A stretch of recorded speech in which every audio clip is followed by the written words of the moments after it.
realizing Pearl Harbor Day. I was wondering why. A day that shall live in infamy. Yeah. A day that shall live in it. It still does. It does. Live in infamy. And this will be our third mention of centenarians on the program this week.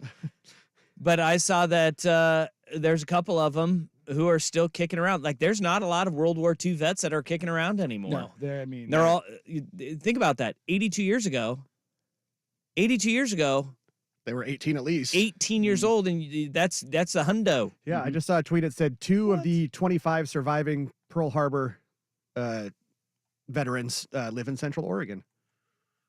A blue zone. A blue zone right here in Central Oregon. Yeah. That's crazy. There's only 25 left. Yeah. Yeah. From Pearl Harbor. Yeah. No, I know. Think about that, though. I I mean, mean, that's actually really good. I mean, that's, I don't know what the total number was 82 years ago, but 25, that's still that's a solid number. Yeah. It's a solid number. And two of them right here in our own backyard. I remember back in high school, and, you never take these things as for really how serious as they are. But I remember we had one of our teachers, actually a few of our teachers kind of rallied together and were like, look, we gotta make this a bigger deal because, the greatest generation is dying off. And this was 20 plus years ago. Mm-hmm.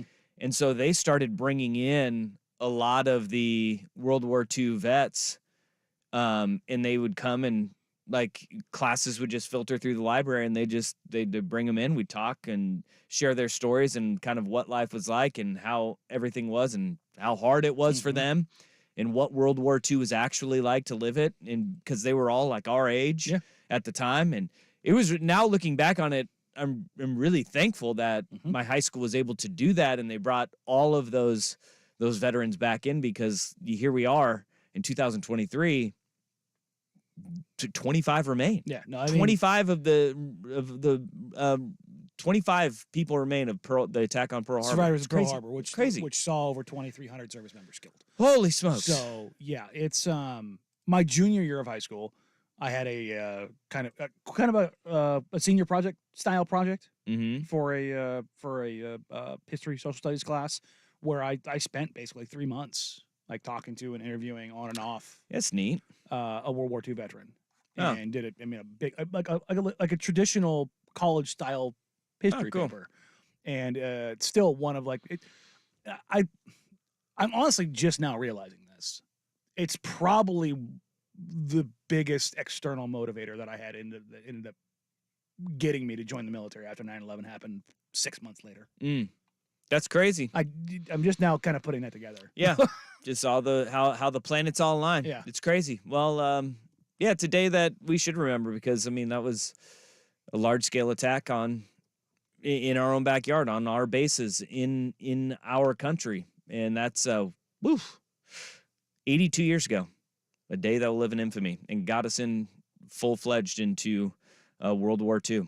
Dang. All right, December 7th. I also remember from Coach. You ever watch the show Coach? I love the show Coach. Oh, yeah. It was great. Hayden Fox, Luther Van Dam, Dauber. Dauber. But there was Craig T. Nelson. Yeah, Craig T. Nelson. Great actor. Great range Craig T. Nelson has. I'm a Craig T. Nelson fan. I am too. I'm a big fan of the I like of him. the middle name acknowledgement or the middle initial. Yeah, It really dresses you up as a does, human right? being. John C. Riley. It's not the same if it's just John Riley. no, Yeah. exactly. No, yeah, you or have Craig to. Nelson. Yeah, you not the have same. to have that in there, especially. And it's a Hollywood thing because of the Screen Actors Guild and credits in movies and stuff. They put the middle initial in there. Yeah, because there was probably already a Craig Nelson Yeah. somewhere, and It gets a hey, Craig Nelson. I know a Craig Nelson, but I know who Craig T. Nelson is. Yeah, That's exactly. different than the Craig Nelson that I know. Coach. It's different than the Craig Nelson that I know that played defensive back for Lewis and Clark College in the 80s. I have no idea who the actor or producer or whoever Craig Nelson is, but I sure as hell know who Craig T. Nelson You're is. damn right. There was a great cold open, though, for the show Coach, where I think Luther gets to pick who their preseason opponent is going to be, and Luther goes on a rant about how no, I'm not good at this. I'm not good at these things. He's like, yeah, I got to pick family vacation one time, and I thought it was really great. But my family never let me pick the vacation after that. I picked Hawaii, And we went there, and I thought it was great. We woke up in the morning. There were fireworks going off in the air. Everything. He goes, I thought they were having a whole celebration for us because we were there. Yeah, it turns out that was December 7th, 1941. It's like, oh, boy. Wow. So he was not allowed to pick the preseason opponent at that point. But Luther Van Dam, that little speech, that cold open stuck with me. That show is brilliance, and I want it back. I think you could do it again. We don't have – do we have any good sports comedies that are out? Like the last one that we had was Eastbound and Down. Right? Yeah, I can't. Like What? sports-based sitcom or Sports adjacent. television shows. They're hard to come by, Coach. The League. The fantasy football, if you want to go fantasy football, you could go fantasy football. But that's what I mean. I'm scratching and clawing to get there. The League is a phenomenal show. Yes. And my wife hates that show because of the fact that I say there's a I'm gonna screw this up right now. No, Raffi is in the show The League, and then Rafi is a children's singer, like Baby Beluga. You know that song? Oh, yeah, okay. you know that's and I always call him Raffi, and she's like, no, he's not the serial killer from the show The League. It's Rafi. I'm like, dang it, always get that mixed up. We need Ted Lasso. God, Ted Lasso. There you go. Yeah, Ted Lasso. My God, I love Ted Lasso. I forget about Apple TV. Like now that Lasso it doesn't have any new episodes coming out. I haven't watched it all the way through yet. You haven't? I've only watched the first season. I love that show. It's tremendous. It is tremendous. Yeah. It is tremendous. That was a great show, and that one's over too. You know? Oh, they're done? Yeah. Oh yeah. They're done. Done. Yeah. They kind of close the loops on that, unless they bring him back as an American football coach again. Hey, which I'm here for. Reboot. Yeah. Yeah. He has to relearn football. I'm here for it. But we need a good sports, sitcom. If you're remaking everything else, give me a remake of Coach. I'll take it. I just need a funny old man in it. I mean, you could still Luther use Van Craig Dam. T. Nelson, but he's the old curmudgeonly coach. Mm. And then you've got like a Mike McDaniel, young hot rod coach. Okay. See, look. I'm in. You listening, SAG? I'm in. I'm here for it, too. All Somebody also mentions on the Vancouver Ford text line, it's Larry Bird's birthday today. The hick from French Lick. That's one of my favorite nicknames It's of so all time. good.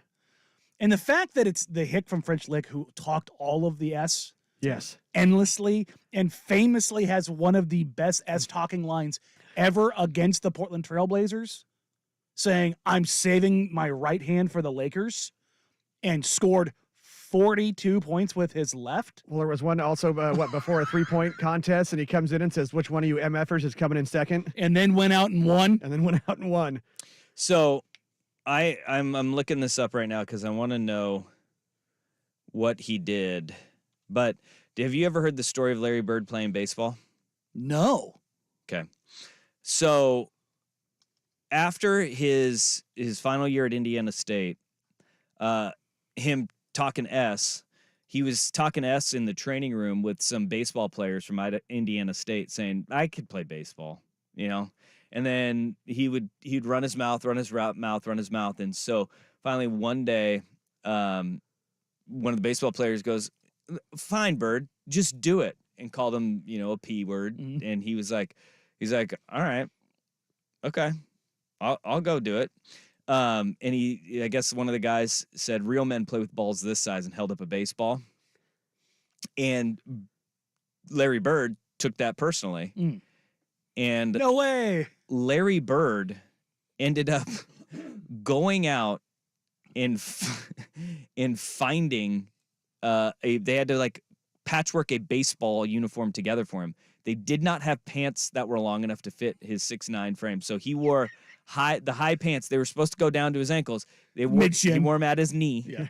Okay. Knickers. He was not wearing a baseball hat for the team because his head was so big they had to go and find a trucker hat Size 8. on campus. So it was an adjustable hat. Yeah. And he went out there and he still holds the single season batting average record because he played in a doubleheader.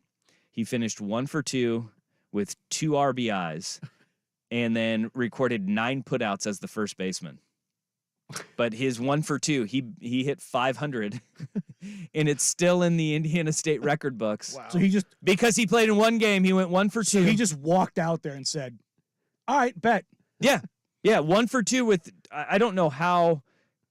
I mean, 1 for 2 with 2 RBIs, so he had a double, I'm guessing. Yeah. And it's the Indiana State record book says, it's no longer the highest.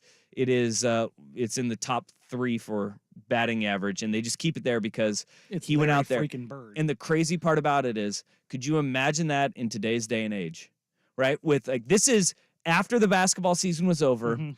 before the NBA draft. You had one of the top prospects in the This draft. is Victor Wembanyama actually playing. Yeah, and they were like, he goes out for the in a baseball game, Mhm.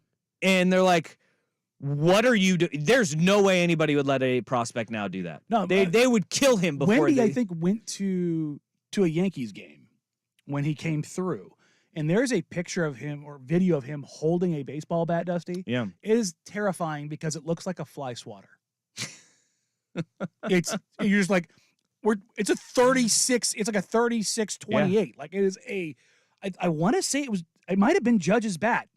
Like it was a big bat, and it's the length of his forearm, and you're just like, what is this? yeah. But in 1979, Larry Bird played Good baseball. God, what a dude! Yeah, he played baseball for Indiana State, and it was against Kentucky Wesleyan, who they went up against him, and he grooved one. They grooved one for him, and he got a hit. And his batting average, his college baseball batting average, was 500. Can you imagine how many people probably showed up to that game? Right. Against Indiana State baseball, where they're like, God, I can't believe we even have a baseball team. It doesn't thaw out here for another month.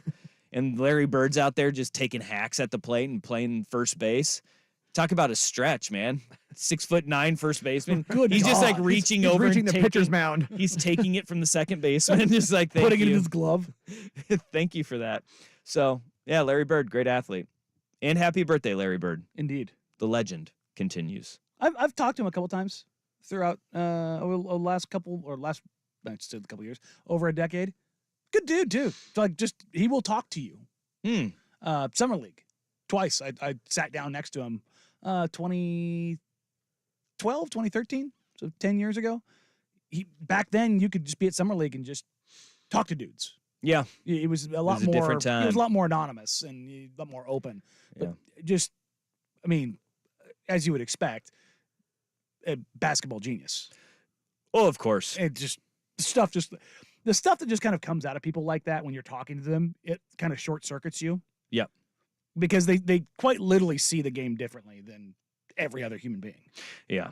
All right. We got some sports shows that have come in. There's still not a lot. Blue Mountain State. Either of you guys watch Blue Mountain State? No, I've heard a lot about I it. have two. Someone with what is it? Ed Marinero, It's got the big dude from Jack a Reacher. football player. No idea. It's the big dude from Jack Reacher. Okay. He's in that. Which is kind of like a strong contrast because he's super massive killing machine, Right. Jack Reacher, and Right. then he's a Ooh. party bro who looks like Bill Swancutt.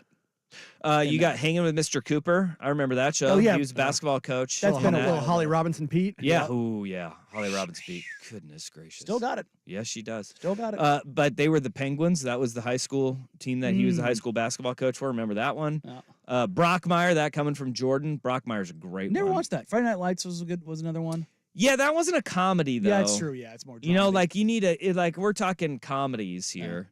And Hang with Mr. Cooper, that was more of like a family yeah, sitcom. that was more like That was a TGI. That was a TGIF. Yeah. Wasn't it? Mm-hmm. Yeah, that wasn't that with Family Matters. Yeah, Yeah. probably. Yeah, that whole Yeah. Friday night block. I'll tell you what.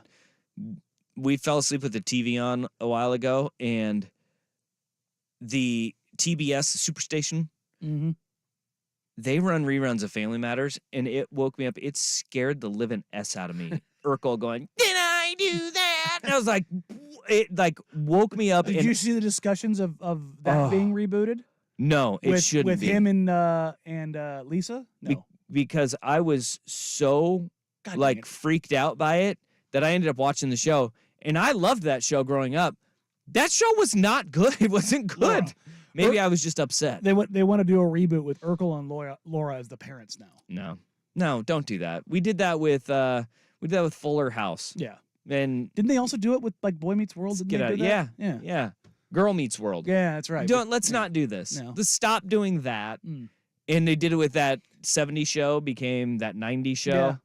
We're out. Maybe they should, I don't know, try something new and original. Yeah. But reboot Coach. That's to bring it full circle. Let's reboot Coach. I like that. All right, we got some sporting that we got to do here on today's show. A lot that we need to get to. We'll get to our picks coming up at 2:00. Picks against the spread. We've got Harbaugh news. We got portal news coming in as the Beavs continue to see that slow bleed of guys entering the transfer portal, and a little bit of rivalry blood still brewing in those. We've got a head coach or a couple of head coaches that are just speaking the truth. Okay, they're just speaking the truth. Let's take it easy on them. And then something that we talked about yesterday, but a report has come out today about the downfall of one head coach, and oh boy, it does not look good for one team that we believe to be an AFC contender. But where we start, the fans have spoken, and it's for the greater good. Danny and Dusty on the Fan.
And we got a lot of emotional reactions to it at the time.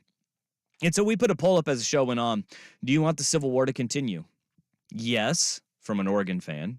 No, from an Oregon fan. Yes, from an Oregon State fan. And no, from an Oregon State fan. I feel like we needed all 4 of those options because of how divided the 2 fan bases were. Seemingly Oregon State fan more outspoken about not wanting to play the rivalry because they felt they got screwed by Oregon, And I understand why you would have a no feeling about that. For sure. We saw it in the text line. Oh, in spades yesterday. So when we put the poll up yesterday, and it is still up, you got 1 hour left to vote, at Danny and Dusty on Twitter. We got 856 votes on this bad boy. And yes is the overwhelming favorite. And I'm glad to see that because I wasn't quite sure what to expect out of it. And it's like 79% was a total of yes. Oregon fan, 53% coming in with yes on that. Oregon State fan, 26.1% coming in on yes. And then a very small portion of Duck fan and Beaver fans were both saying no. About basically 80-20. 8% for Oregon, 12% for Oregon State saying no. They don't want the rivalry to go on. And I feel like for the greater good in the history of the rivalry moving forward, the next few years are going to be huge for it. And that is the truth of it, because in a few years we can take a look at this, and if Oregon State is continuing on a downward trajectory because of all of this, in the fallout that comes with realignment and your coach moving on and going to Michigan State, then maybe you do reassess it and say, do we need this rivalry to go every single year from the Oregon State perspective? But the reality is that, look, Oregon had out-recruited you, they outspend you, and you still were able to win last year. You came from behind, you won last year.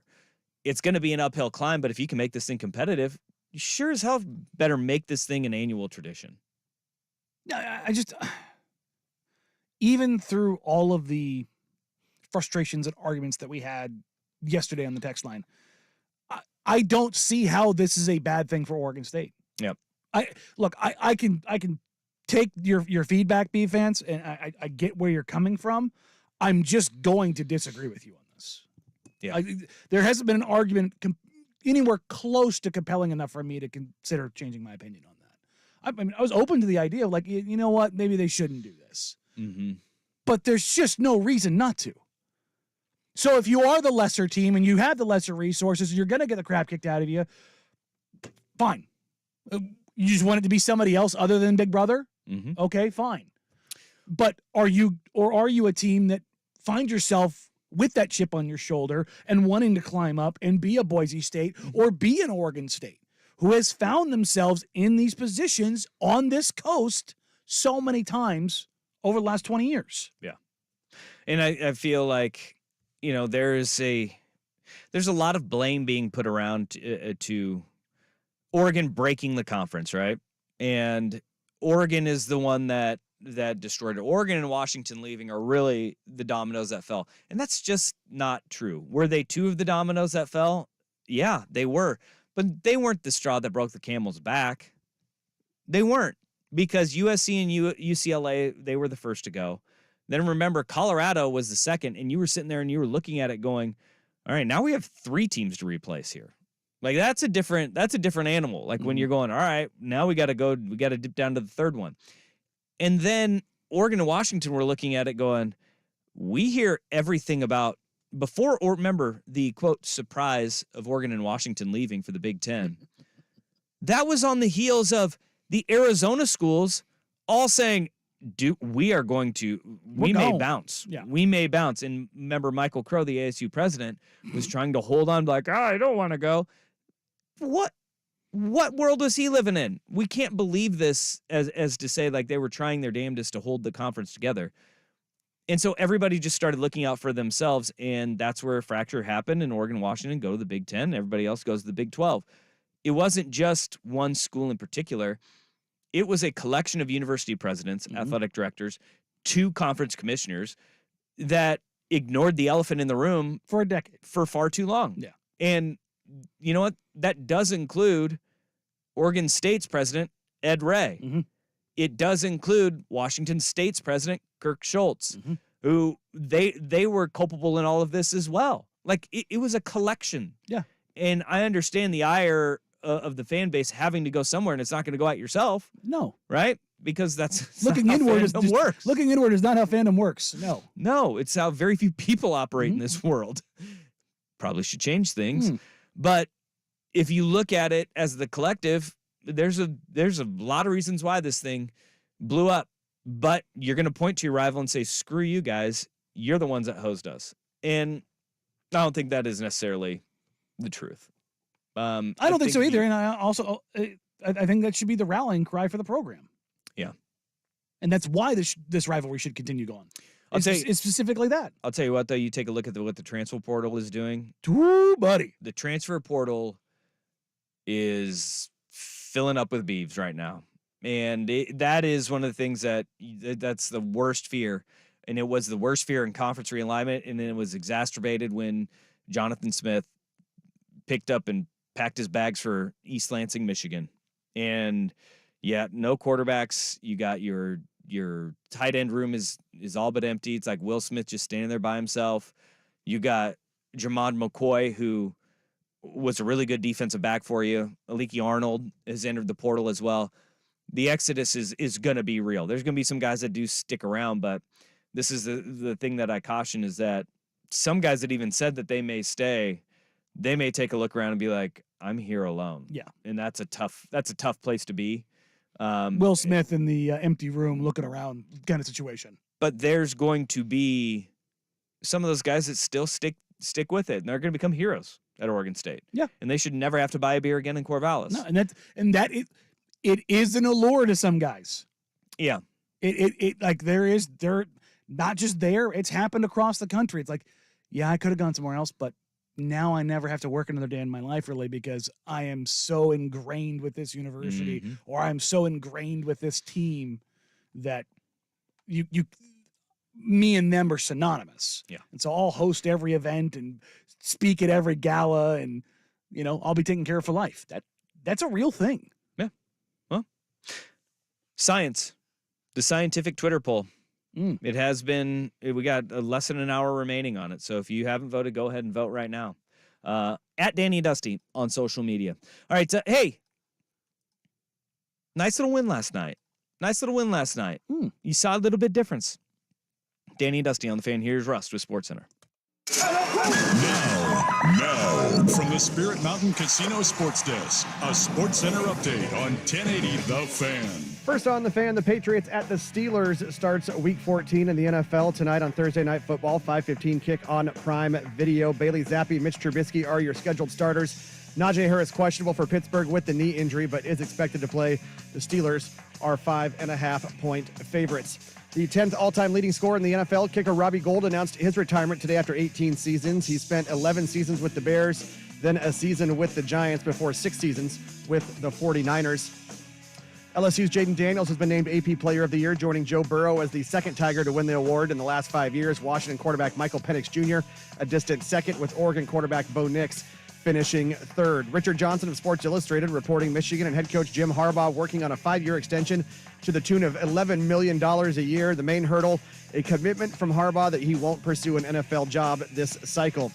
The NBA in-season tournament semifinals begin this afternoon in Las Vegas. Bucks 4.5-point favorites against the Pacers. That's a 2 o'clock tip on ESPN. Then at 6 o'clock on TNT and True TV, the Lakers 1.5-point favorites against the Pelicans. Trailblazers get back on the court tomorrow night. They host the Mavericks. And Masters champ Jon Rahm reportedly agreeing to leave the PGA Tour for LIV Golf. The deal is believed to be for 3 years and more than $300 million, plus an ownership stake in a new LIV team. More sports scores and stories in 30 minutes. I'm Jeff Rust at the Spirit Mountain Casino Sports Desk. Get in the game at Spirit Mountain Casino. Watch and wager with our sportsbook powered by BetMGM. Learn more at spiritmountain.com. The inside story on the Blazers, Ducks, and Beavers. Danny and Dusty. Weekdays noon to 3 on the Odyssey app and 1080 The Fan.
to rip the soul out of the Portland Trailblazers who were without DeAndre Ayton and Jeremy Grant. And, And Malcolm Brogdon. And yeah. He went down and then 3 minutes to go in the second quarter. How is he? Are they just going to put him down or? Yeah, no, they're going to snuff out his life. He's putting him down. It seems a little harsh. I said he went down. I didn't say they put him down. Well, I mean, that's just what the Blazers. I mean, are in a weird spot right now. They are. You never know anymore. I haven't gotten an update yet. I expect I'll get one here in a little bit. But he went down with right knee soreness. So, but it was like that is a game where the Warriors used to just rip your soul out, beat you by 30, and then say adios amigos, deuces. And last night it was like they ripped their soul out, said adios deuces, just with 45 seconds to go. Yeah, because Steph Curry got a step back three, and it was like, oh boy, that's not a guy you want shooting that one. Yep, probably should take that shot away. But it was you see Warrior fans, and they're like, hey, yeah, we got away with the win there. They're 10-11 right now, and they do not look good. They're not at good. all. Like they don't feel comfortable with that win. Bluntly, Klay Thompson is cooked. Yeah, he's not good at basketball. And it's a bummer. Year. He did not get a chance to age gracefully. The Achilles and ACL. It sapped every bit of him. He's just it's not there. That's tough. It is. He's a likable guy. He's one of the best shooters that we've ever seen. He's a first ballot Hall of Famer. Great player. And one of the great defenders, perimeter defenders as well. Yeah, and I think he never made an All NBA team, but all defensive team. But he was, which is crazy. It's hard, man. But he was also in the shadow of Steph, Steph and Draymond the entire time, and which Dre makes everything easier. Like absolutely that's part of it. But he's not there anymore, man. No, Clay's gone. Dre's a step behind, although he took over in that fourth quarter as a distributor. Good God, that lob to Jonathan Kuminga. He is spectacular as a playmaker on the 4-on-3. But the big thing last night was the return of Anthony Simons. Yeah, and the level that he played coming back after not playing for what was it? Essentially 19 games. Yeah, 19 games. Look, man, he missed some shots. He didn't hesitate. He let that thing fly. And for all of remember even when Jeremy got hot over the last 2 weeks, everyone's like, I don't really like Jeremy being that guy. There isn't a single shot that Anthony took last night. We're like, I don't like that shot. Yeah. That's the difference in the level of offensive weapon Anthony Simons truly is. Now, this is where you kind of go down the road of, in a season like this for Portland, you don't care about wins and losses. Yeah. You want to play games tight. Get a vibes win every now and then. This is not a measuring stick game like anybody probably at the beginning of the year would kind of circle and say, all right, well, we'll get to see where they're at in December. Yeah. Because I think that game was more telling about Golden State than it was Portland. I'd say both, in the extent of you saw a veteran team in the Warriors who, even if they are long in the tooth, Steph is still very much Steph. Yeah, he's terrifying. Draymond took over did you see Dre's final line? Yeah, 10, 10, and 9. Yeah. Yeah. Really good. Really good. He was 3 of 5 on twos and then basically had a triple-double and then was their defensive quarterback. But it tested this Portland team. And what's been really interesting is we have, I think, collectively, and this is something I've heard from the fan base, is like, what are the tenets of Chauncey Billups? What does Chauncey Billups bring to the team? Dude, I have no idea. Like, honestly, I say this with watching, and I'm not going to say every game because, look, back half of last year, who are we kidding? Yeah. Some games this year, who are we kidding? The only sicko here between us is me. Well, absolutely. But I watch far more Blazers than I probably should. Yeah. Monster. On so many levels, you're a sicko. Yeah. This is one of them. This is one of your serial killer tendencies. I mean, I'm going to the remix game after the show today. This is one of your serial killer tendencies. Okay. You can be like, you could throw somebody off the bluff and never see anybody again. But don't. Interesting. But with everything that I've seen in the kind of ways that Chauncey has had one hand tied behind his back at times, and then in other stretches, you've seen the roster just not be Match good enough. what they want to do. And then he has to change dramatically what he wants to do from like segments of a season, even from the beginning, middle, and end. He's having to change the identity of this team based on guys that they're shutting down, guys that are, being recalled from the G League and actually playing well like this year. I don't know. I don't know, because we've seen so many variations in such a short amount of time, and none of it has been good, to be honest. But I don't know if that's a clear indicator of like what, to your question of what are the tenets of Chauncey Billups. I think we're actually starting to see them. Okay. And that's where I think this, in a performance like this is kind of impressive. And that comes down to you're not getting cheated by this team on effort. Like they come out, the only time that they have come out with a crappy effort, it's OKC game. Yeah. It's the only time where it's just been this last road trip, they came out a little slow against Cleveland, and Chauncey I've heard from multiple people, he lit that room up at halftime. What ended up happening? They responded. That's the interesting thing, is they have been responsive to coaching, so to speak. The tenets of this team, offensively, without Anthony, they're not great. They're very bad. But you add Anthony in there, all of a sudden, everything starts to. It's not perfect, but now Shea is working off pin downs. Tumani's working on back cuts. Like, everybody's allowed to be a little bit more themselves, because the defense is going, this guy is a bad dude. We cannot let him come off screens clear, because what happens? He cans threes endlessly on us. And with that's the frame of their offense. It's very simplified. But defensively, they are dogged. They get after you. You have 3 guys that are picking up full court the entire game. The physicality is becoming a real thing. I have talked to multiple opponents about Toumani Camara, just trying to get an understanding of what they think of him. Love Toumani Camara. They all call him a giant pain in the ass, and they say it in a very flattering but much more derogatory fashion. He is a dog. He is he ends up fouling out last night because, number one, he picked up 3 fouls he should not have picked up, because I am not going to blame officiating for a loss in almost any time, unless it's Scott Foster blowing multiple goaltending opportunities against LaMarcus Aldridge so horribly that the NBA had to change it, and against the Utah Jazz. He did it twice in the same season. They had to change the literal rule.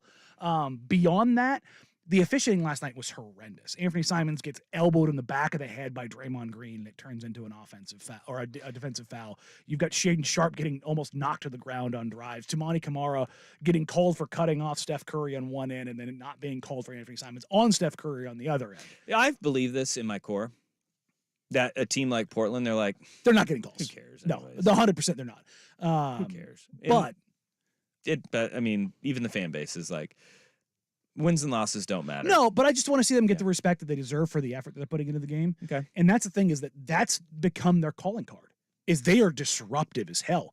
I believe they're number 1 in the league. I'll have to update today. They're the most disruptive team in the league. Deflection, steals, blocks, they get after it. They are disruptive as hell. I love that. One of my favorite things growing up was watching the hustle board, right? Oh, yeah, they light this thing up, man. The hustle board in the Rose Garden back in the day was one of my favorite things to look at. And when I took my son to his first game this year, and I was like, yep, he's mine. He was all about the hustle board. He didn't care about the scoreboard. He was all about the hustle board. Well, and all of these things are great, but I think Anthony Simons coming back is a great sign for this team being palatable to watch offensively this season. And you hope he stays healthy, but we have a text here on the Vancouver Ford text line, and I don't think that you are singled out on this, but I don't think this is you. My question is, how do we stop this from happening, though? The text is CJ 2.0, Meringue overvalues Ant so much. And my pushback to that is, I think collectively, as a Blazers fan base, we do value Ant a lot because he is really damn good, and we do need to acknowledge that. He's also better than CJ. How do we navigate the slippery slope of, in a year where he is your offensive output, but that this roster is not nearly good enough to not overvalue that guy and do what Neil O'Shea did, which is hang on to CJ for too long, or not build a competent and competitive roster around his skill set. That's the thing, is that everybody keeps talking about, number one, trading Anthony Simons. You're not trading Anthony Simons because, number one, like I just said, he's better than CJ McCollum. He's on a sweetheart of a deal, too. Not only that, this is not my opinion. This is from teams, this is from players, this is from coaches, this is from execs. Teams are terrified of Anthony Simons. They are terrified of him offensively. There's a reason why they are doubling at 40 feet. They want the bleeping ball out of his hands. Well, and it especially when you don't have Jeremy or DeAndre Yes. on the floor either. But I mean, on any given night, Yeah. when they were fully healthy in that first half against the Clippers in the first game of the season, the Clippers were double teaming at 40 feet. Yeah. They did not want the ball in his hands. His development is going to be interesting and fun to watch as it pertains to the rest of the team around him. And does he And they have 2 years to figure it out. Does he take a step up on the defensive Because end as well? Here's the thing. For all of the people that are like, well, they need to trade Ant and prioritize Scoot. Number one, you should not do that. There's no guarantee that Scoot Henderson is going to be as good as Anthony Simons. And right now, if Anthony Simons, if he adds free throw generation and even remotely solid defense, you're looking at a 28-point per game scorer on insane efficiency, who stretches the floor out to 35 feet. And if you have that, that's the thing that breaks defenses. Okay. So if you have that, why would you trade that away, especially like $25 million a year?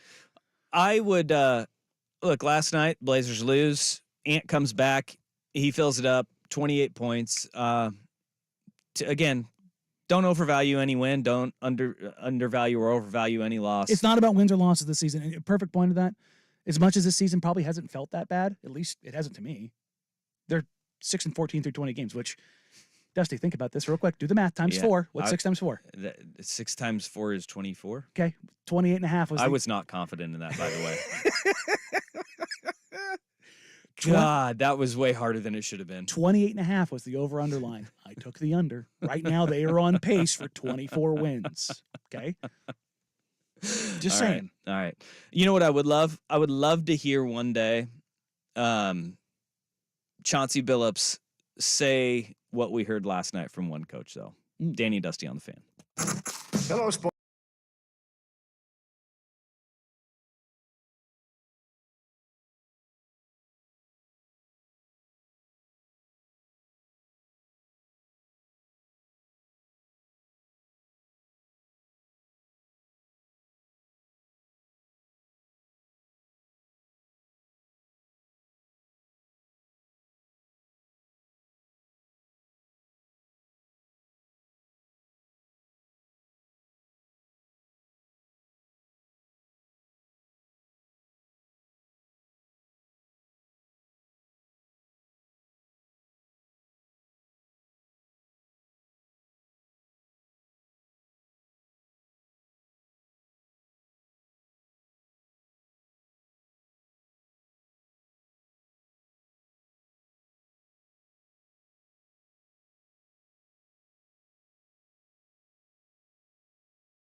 Dallas Mavericks, who are really good.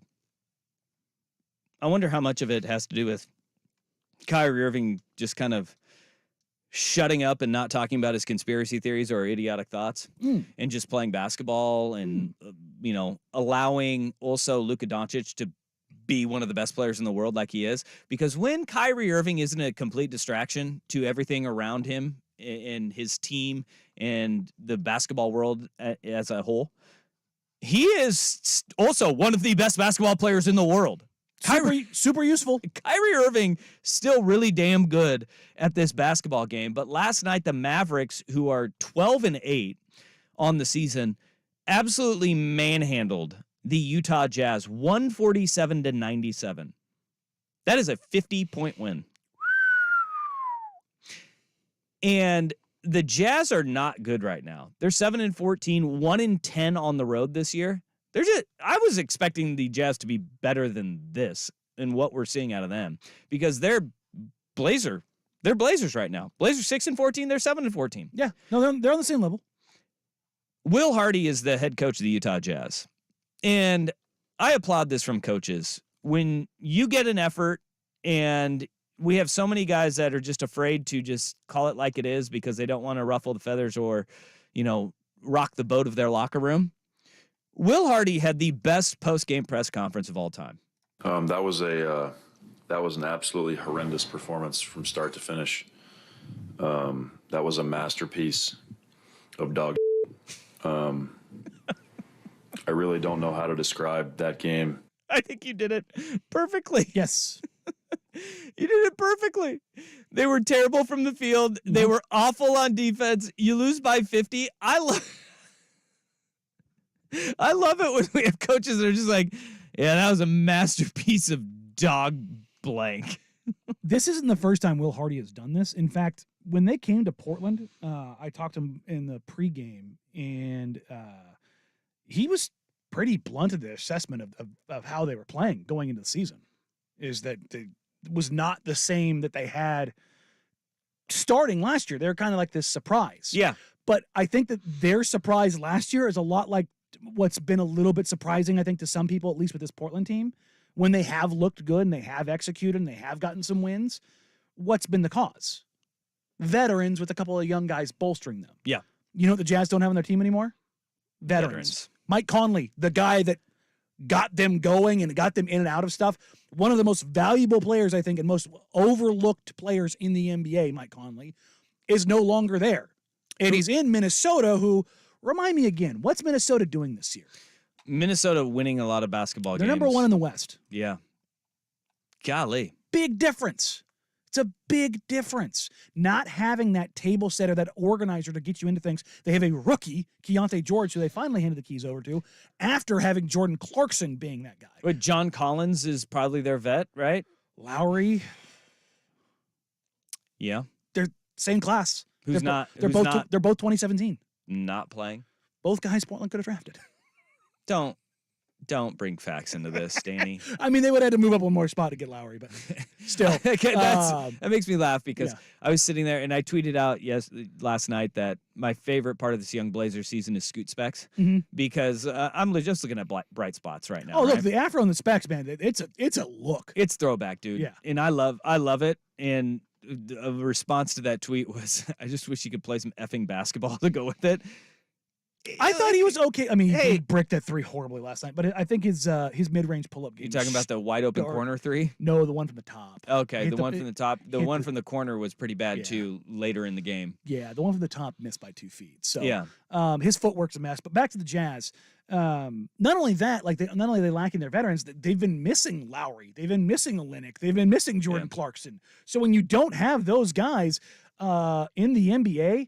I mean, are you noticing the scores, Dusty? It's not just that, defense isn't being played. It is. It's just, it's harder to play defense because, A, players are better. Their specialists don't exist anymore. If you can't do a host of things, you're not getting extended time on the floor. And that Mavs team, when they are humming, Luka and Kyrie with Lively as a rim runner, the decisions it makes you have to go through defensively Luka is a supercomputer. He had a 29-point triple-double at the half.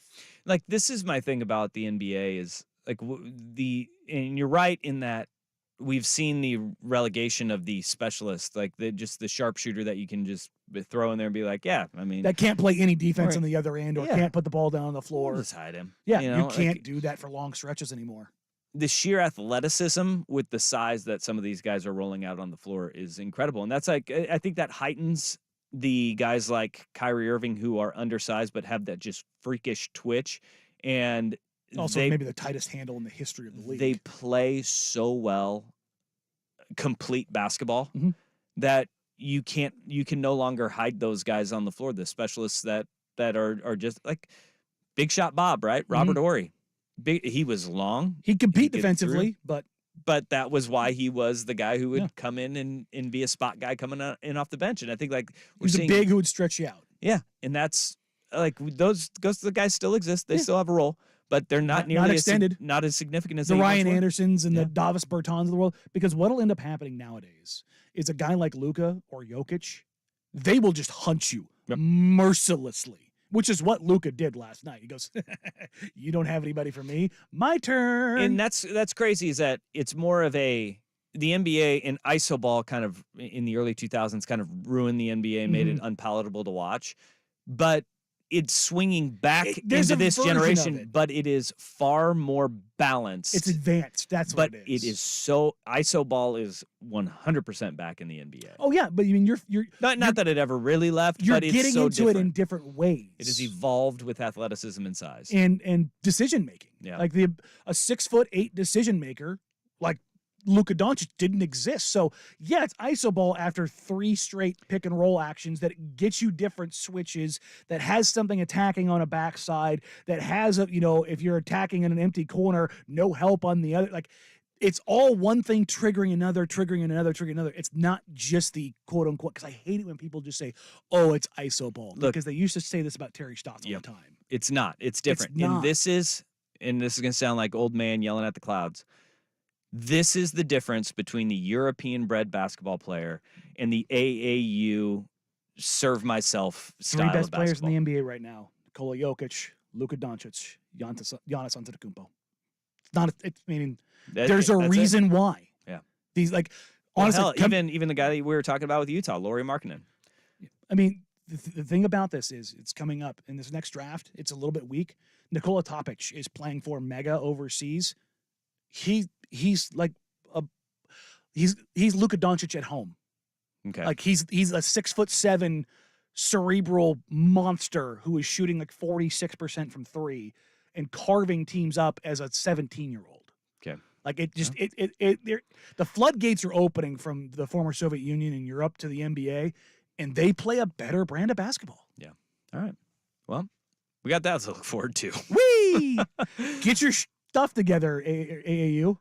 I don't think that's ever changing because money, my man. Too much money in it. All right. Hour number 1 in the books. Hour number 2, we get back to a whole lot of football. And where we got to start, an interesting hang up. Danny and Dusty on the Fan.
Service Patriots is your home comfort solution for all your heating and air conditioning needs. Check out the latest special offers for our listeners at servicepatriots.com/thefan. We have a little news today. I heard in old Jeff Rust, the Big Kahuna's Sports Center update. Richard Johnson of Sports Illustrated, he has a report out today that Michigan and Jim Harbaugh are nearing an agreement for a contract extension. They will pay Jim Harbaugh $11 million per year to be the head coach at Michigan. I mean, yeah, it's a crap ton of money, but that's nothing outside the realm. Isn't Saban at 15? No, he's not at 15. I think they're all like the highest paid guys are all right around 11. I think he's like 11-ish, yeah. I thought Saban got the escalator. No, I mean, he probably has some bonuses that can work his way up there. But he may be 15 with all of his endorsements and his Mercedes. Maybe and all maybe that. that's what it was. I know I've seen Nick Saban in $15 million before. Yeah. I bet he is around that. I bet he's more than that because he's got Mercedes. He owns basically all of the Mercedes-Benz dealerships in the South. Oh. Yeah. Let's see. According Times are to good this for old list Nicky boy. from October, Nick Saban is listed at 11.4. Yeah. Dabo at 10.9, Kirby Smart 10.7, Ryan Day at 10.3, and then old Mel Tucker at 10. Yeah, good for Mel, monster. But my point being, Harbaugh's right there in the mix because where was he last year? College football playoff. Who has he beat? How many times has he beat his rival? 3 in a row over Ohio State. Which, do you see what Marvin Harrison Jr. said? No. He said that he's unsure about the NFL draft, and he's been getting all of these awards lately. And he said, I'd give up every single one of those awards to beat the team up north. Oh. Yeah, you want to talk about a rivalry that matters. My goodness. Yeah. Buddy, you're going to be the number 2 pick in the NFL draft. Yeah. I think it's all just smoke and screen. mirrors. I mean, he's just saying it's this right now. helping recruiting. Yeah. Yeah. Keeping things around, especially when Kyle McCord hits the transfer portal, and now it appears that Cam Ward apparently is Ohio State bound. That's nice. But there's no reason Marvin Harrison Jr. should return. No, because I don't think he's ever going to be the number 1 overall pick. No, number 2 for sure. And you can lose money. You Yes, ain't gonna you make can. much more money, and you're not. He's at a position where if he was at Ohio State and he's a highly regarded receiver, but he's a 2nd round pick type guy, you can make a butt ton of money going to Ohio State. No, don't go back. You're going to be like the number 2 overall pick. Yeah. Maybe he's just looking at it like, I've seen mock drafts that have the New England Patriots drafting me, and they can't draft a receiver to save their life, so I'm not going there. That may be what does it. And Caleb Williams saying, do you want to go first? Do you want to go first? And I called that right when Caleb Williams said it. I was like, BS. Yeah, I'm unsure if you're good. Yeah, right, buddy. Well, no, he was unsure if it was going to be the Arizona Cardinals. Yeah, no, he's going to the NFL draft. He did not want to go to the Cardinals, Yeah, unequivocally. He's going to the NFL. And, but yeah, Marvin Harrison Jr., he said that today. But, yeah, we'll see, bud. You going to the NFL. But Harbaugh, apparently the hang-up with Harbaugh in this $11 million deal over 5 years is a condition that Michigan wants in his contract.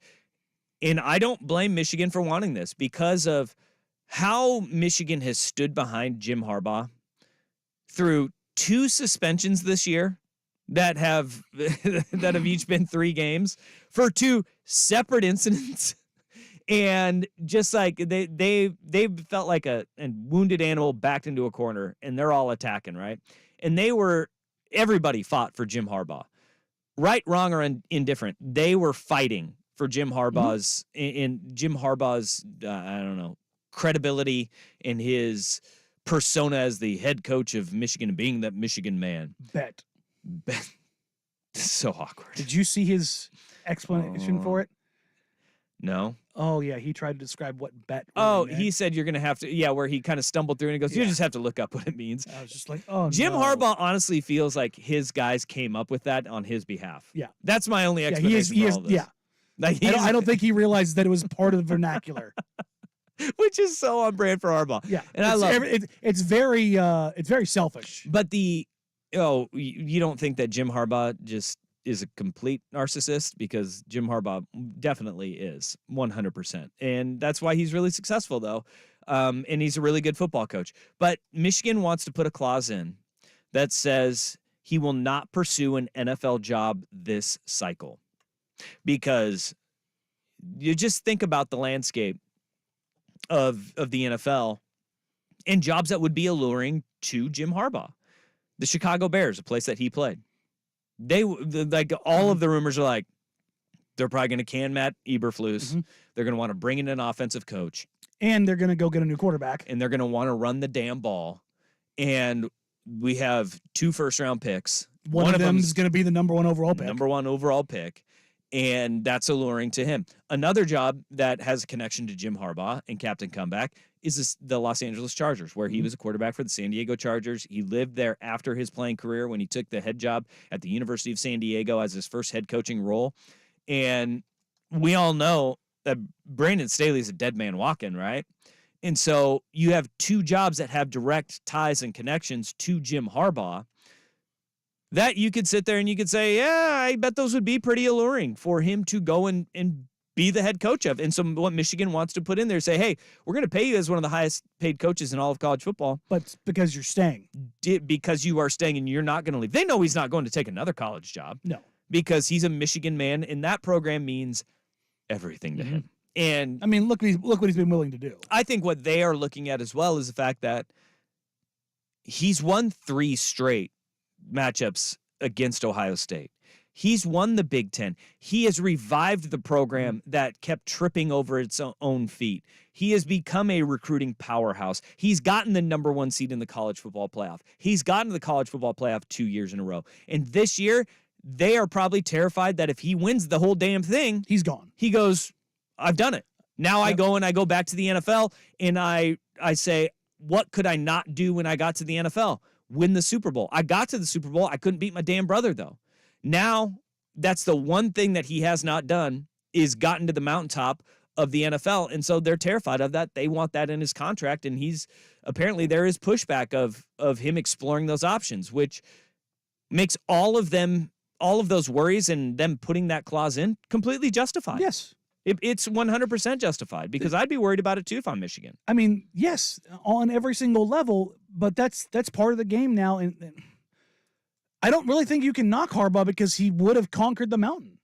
Yeah. And this is a conquered the mountain clause, essentially. Like, even if you go out there and they have a very good chance of winning the title, to me, they're the best team in the country. They have been all season long, yeah. From beginning to end, there's been nothing about them where I'm like, I don't know. If I question anything, I question J.J. McCarthy. That's the only thing I question. I don't question the defense. I don't question the offensive line. Don't question the running game. I don't question the secondary. Like, you know. Now with Sherrone Moore and Jim Harbaugh in his ear, though, he's the risk-averse quarterback that is doing enough to get them there. Yep. They are really good. They're a really good team. And if he wins here, it's hard to not see him go be the Bears head coach. Look, we look at Bill Belichick as the best coach in the NFL. We have Andy Reid as best coach of the NFL. Those guys are absolutely dynamite. Nick Saban is that guy in college that everybody goes, he's got the championships, he's got the rings. If we take a look at it, Jim Harbaugh probably is the best football coach, period. I mean, look at everywhere he's been and everywhere he's been successful. The University of San Diego was a laughingstock and a joke, a non-scholarship FCS program when he took it over that couldn't get out of their own way. He got them to relevancy, and the only thing he couldn't do is get them to a playoff because they couldn't qualify for the FCS playoffs because they were a non-scholarship team, and you couldn't do that at the time in FCS. And so he took the job at Stanford, which was the worst job in college football at the time. It was the worst job, like full stop. And turned them into a national power. National power. They got hosed. That Orange Bowl year, they may have had a loss. They were the best team in college football at the end of the year.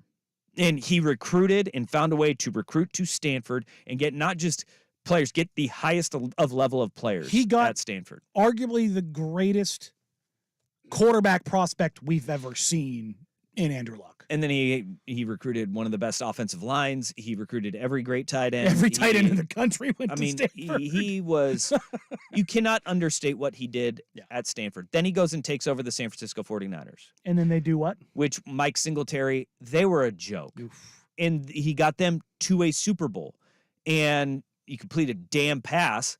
lights, maybe the lights going out had something to do with it, but you get to the Super Bowl and you fall short against his own brother, for goodness sakes. Then he gets run out of there because, look, again, he is very hard to work with. Everything in Jim Harbaugh's world is about Jim Harbaugh and is about football, right? Because whatever team he is coaching becomes an extension of him, and like that is who he is. And so he rubs everybody, admins, executives, whether it's college or pro, rubs people the wrong way. He has a shelf life of 5 to 7 years. But at Michigan, he has gone past that shelf life, and he's pushing through. He is very hard to work with there too. But you cannot argue how damn good he is. And there is a little bit of an awareness about Jim Harbaugh that is, all right, once I complete the task, what is next for me? You know? And so if they win it this year, he's a tick the box guy. That's what he is. He's a tick the box guy, and once the box so ticked, damn good, he though. doesn't go back. Yeah. And people say that like as a ladder climber or something like that. No, he is a conqueror. Yeah. That's what he does. Once you conquer something, you don't go back and reconquer it. Mm-hmm. That's just how he's wired. Yep. So I understand why they're doing this, but And God, conquering the Bears. if he could that's Mount Olympus. that is bigger than Stanford. Yeah. It's bigger than the Niners. They're when he took it dysfunctional over top from to Mike bottom, and that Singletary. roster sucks. If he does it there, then you might have to look at Belichick and be like, well, Jim Harbaugh, though, think about it. Is there a coach in football that is as accomplished as him? Because he has succeeded everywhere he's gone. And I'll tell you this, if he gets over that Super Bowl hump, the next thing he'll do, and mark my words at this, Go run a front office? the twilight years of Jim Harbaugh, and he would want nothing to do with that. He would murder the head coach of whatever team he was in the front office for. Don't. But if he, in the twilight of his career, when he is all said and done and everybody's like, that's it for him, Jim Harbaugh will go and win a state championship in high school football. He will be a high school football coach just because he'll want to say, I won a college title, I won an NFL Super Bowl, and then I went and won a high school state championship. And it will be the most problematic, treble. successful run of high school football that we've ever seen. there will be a 30 for 30. I'm like, you can't do this, Jim. He's like, Want to bet? Bet. What's that? God, there's that horrible movie with Arlie Ermy. Is Amanda Peet gets kidnapped by her boyfriend's I'm so friends. lost. Taken. It's kind of that, but in a comedy. It's got I can't remember their names. Jack Black and somebody else, but their old high school football coach is Arlie Ermy, and he's in prison. Saving Silverman.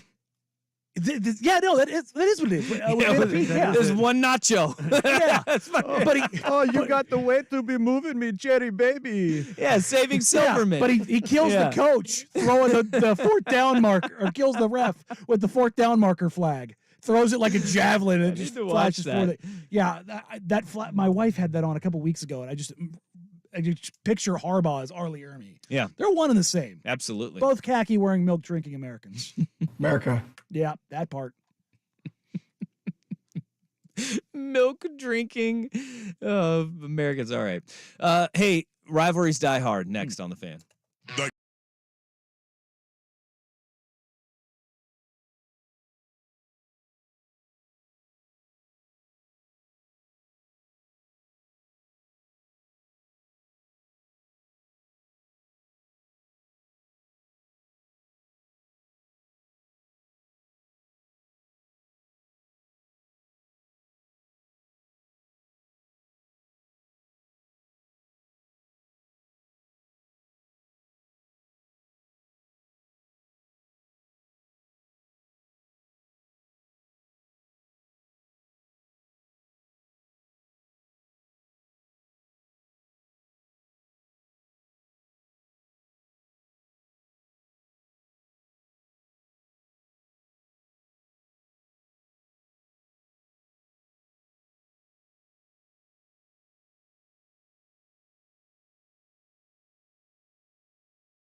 and he's gotten offers. Have you seen his offer list since he entered the portal? No.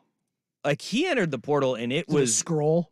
oh my goodness, yeah. You go, and he's just like firing off like a picture of the helmet. He's already got Florida, West Virginia, Colorado, USC, Arkansas, Ole Miss, A&M, Auburn, Texas Tech, TCU, Houston, Louisville, Utah, Michigan State, SMU, Oregon, Washington. Good God. Yeah. And this guy, and I know that there's apparently his tape's pretty decent. Well, it's really good. I mean, he stepped in, and he was one of those guys, and we were talking about this. We brought Angie on, remember, right before the season started. And when they were in camp, it was Jamon McCoy was one of those names that you just keep hearing about, and he was going to be a guy who was going to become a player for them. And he showed those flashes, man. And he is one of the hot items in the transfer portal right now. But rivalries do die hard. And even though Aiden Childs has also entered the portal, any Duck fan that thought they had a shot at Aiden Childs, you should probably pack this one in. Because when Jamon McCoy tweeted out, "Thank you, Coach Hampton and Oregon football for the offer," Aiden Childs responded with 3 thumbs down and 3 puking face emojis. So you can rule Oregon out on Aiden Childs, and it does sound like his bags are basically packed for Michigan State. East Lansing. And that one stings, that one hurts, but them's the breaks when your head coach leaves for that job, and he's a big reason why Aiden Childs went to Oregon State in the first place. Jonathan Smith believed in him early. Oregon, Washington made a run at him late in the recruiting cycle last year, were unable to seal his commitment, and he was loyal to Jonathan Smith. That loyalty is to Jonathan Smith, not Oregon State, as we're finding out. But I do appreciate that even though we have a couple of freshmen, those 2 guys, they hate the rival. Yeah, that's good. Already. There we go. Again, another reason the Civil War game should continue. That right there. In Oregon State, look, I know it's tough for B fans to see this because when the portal is popping off the way that it is, and you get guys, DJ, Aiden, McCoy, Macarenas, Arnold, Velling, Aliki Arnold, all enter the portal. Like, those are your dudes. God, that's 10 starters. It's a lot. Yikes. That's a lot. But this is to be expected. Like, guys enter the portal, and like the whole, I know that there's like this push, like, hey, the world isn't falling. It's really hard not to feel that way, though. That's tough. I mean, it is very hard to feel that way. And it'll be interesting to see kind of where a lot of these guys land, because those are all dudes. Yeah, and here's the difference, and this is why this stings so much for B fans, is because a lot of these guys, when you're talking like McCoy and Childs, Oregon State had always prided itself on development of guys who were overlooked, and other teams weren't going to take a risk on, but they Childs kept was a them, late 4-star. They kept them on, and they developed them into players. I mean, those 2 guys, McCoy and Childs, they were ready-made, and you were starting to get more ready-made guys to come in and play as freshmen, and more of those guys, when you start stacking them up, that's when you have the health of a program and you have sustainability in a program where it's not just banking on, we hope this guy pans out for us. No, they were getting those guys that were ready to play right away, and now those guys are going out the door because you have this head coaching change. But I thought it was a funny exchange and a good exchange to laugh at in a time that it's tough for B fans. It is really tough, and it sucks. There's no other way to put it. No, there's no other way to put it. You know what else sucks? When teams rickroll their own fans. We'll get to that boy. and more on the worst day on the web. But first, it's Big Kahuna Sports Center update. I hear they got some tasty burgers.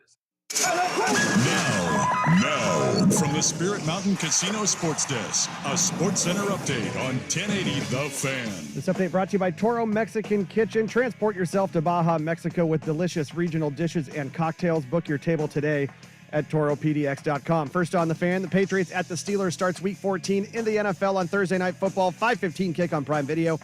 Bailey Zappi and Mitch Trubisky are your starting quarterbacks. Najee Harris questionable for Pittsburgh with a knee injury, but is expected to play. The Steelers are 5.5-point favorites. The 10th all-time leading scorer in the NFL, kicker Robbie Gould, announced his retirement today after 18 seasons. He spent 11 seasons with the Bears, a single season with the Giants, and then 6 seasons with the 49ers. LSU's Jaden Daniels has been named AP Player of the Year, joining Joe Burrow as the second Tiger to win the award in the last 5 years. Washington quarterback Michael Penix Jr. a distant second, with Oregon quarterback Bo Nix finishing third. Richard Johnson of Sports Illustrated reporting Michigan and head coach Jim Harbaugh working on a 5-year extension to the tune of $11 million per. The main hurdle, a commitment from Harbaugh that he won't pursue an NFL job during this cycle. NBA in-season tournament semifinals begin this afternoon in Las Vegas. Bucks 4.5-point favorites against the Pacers. Tip on that in just about a half an hour on ESPN. Then at 6 o'clock on TNT and True TV, the Lakers 2.5-point favorites against the Pelicans. The Trailblazers, though, they get back on the court tomorrow night hosting the Mavericks. And one note from Golf Master champ Jon Rahm has reportedly agreed to leave the PGA Tour for LIV Golf. The deal believed to be for 3 years and more than $300 million, plus an ownership stake in a new LIV team. For sports scores and stories in 30 minutes, I'm Jeff Rust at the Spirit Mountain Casino Sports Desk. Get in the game at Spirit Mountain Casino. Watch and wager with our sportsbook powered by BetMGM. Learn more at spiritmountain.com. Every day, get the NFL headlines delivered straight to you. Follow the Best Football Show with Brian Baldinger on the free Odyssey app or wherever you get your podcasts.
With Danny and Dusty on Odyssey and 1080 The Fan. Man, that sucks.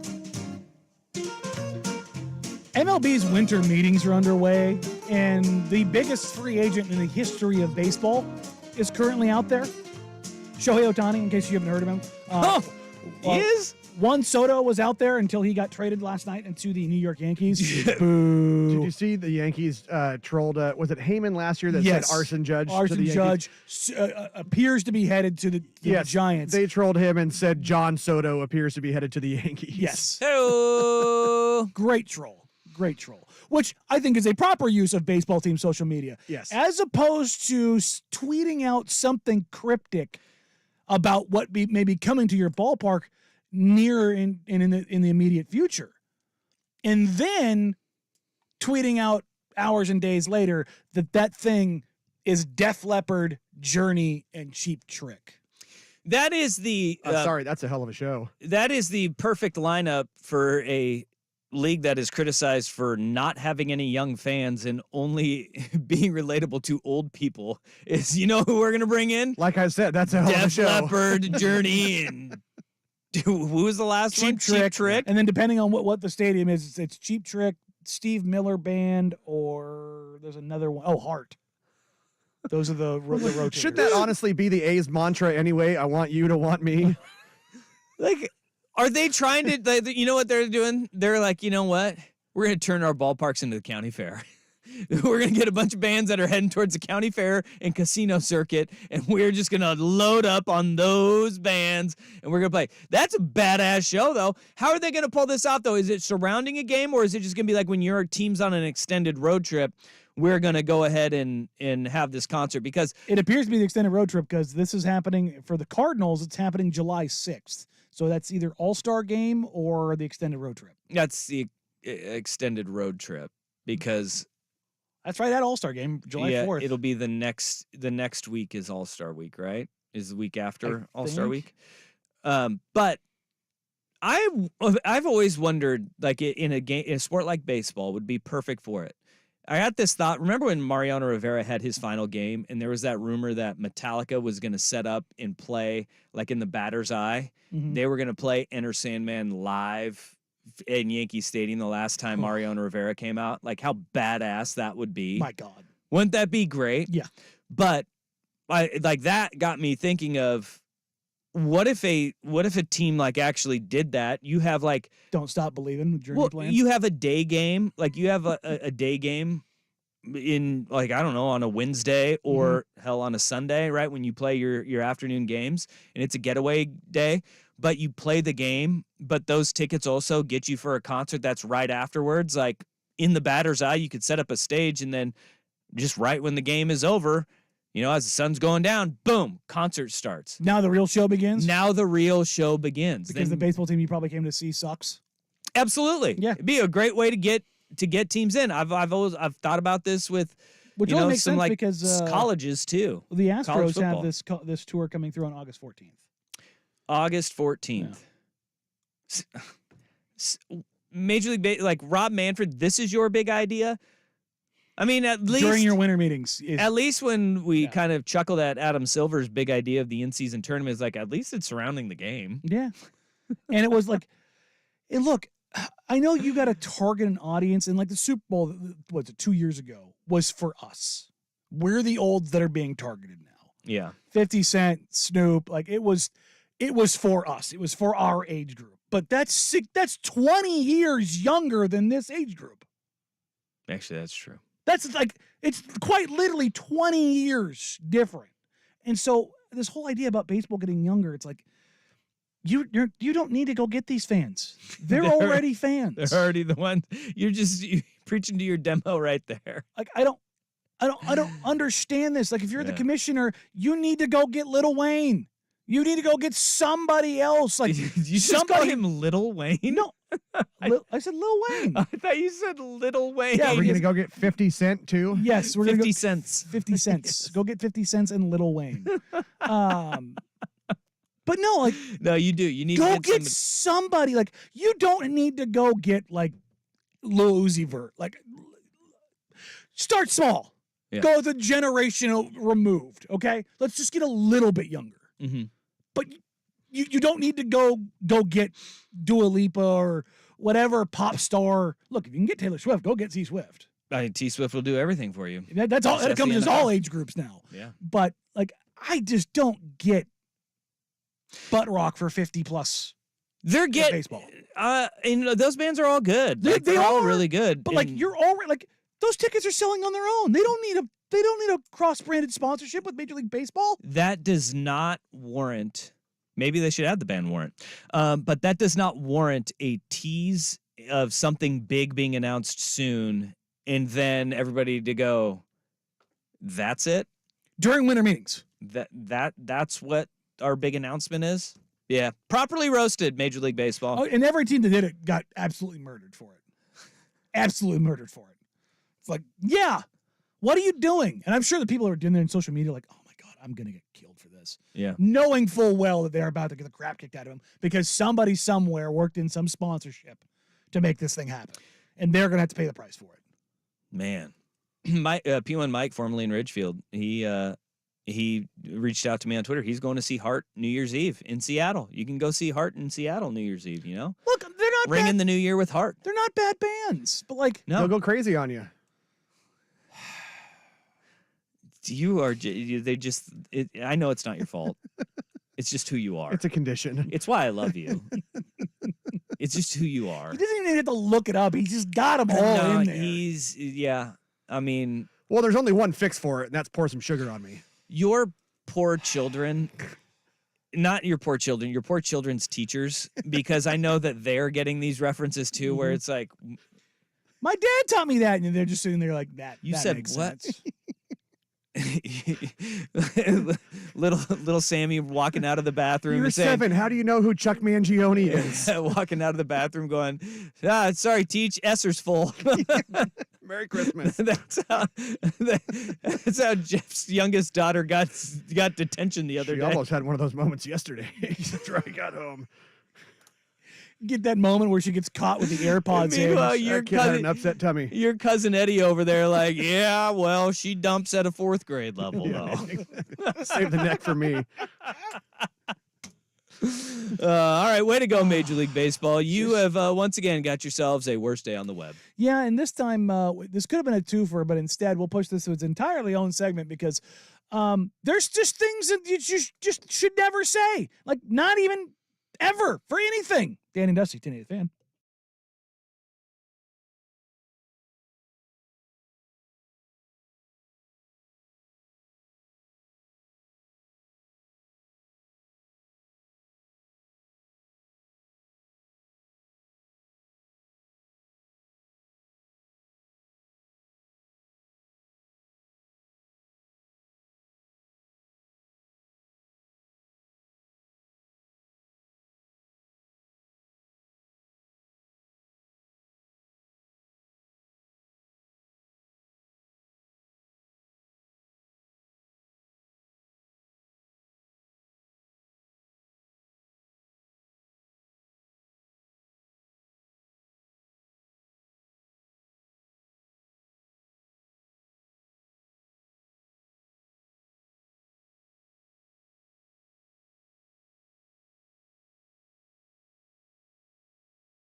Twitter person who said mostly unhinged things that were very funny or a snapshot of reality at that point in time.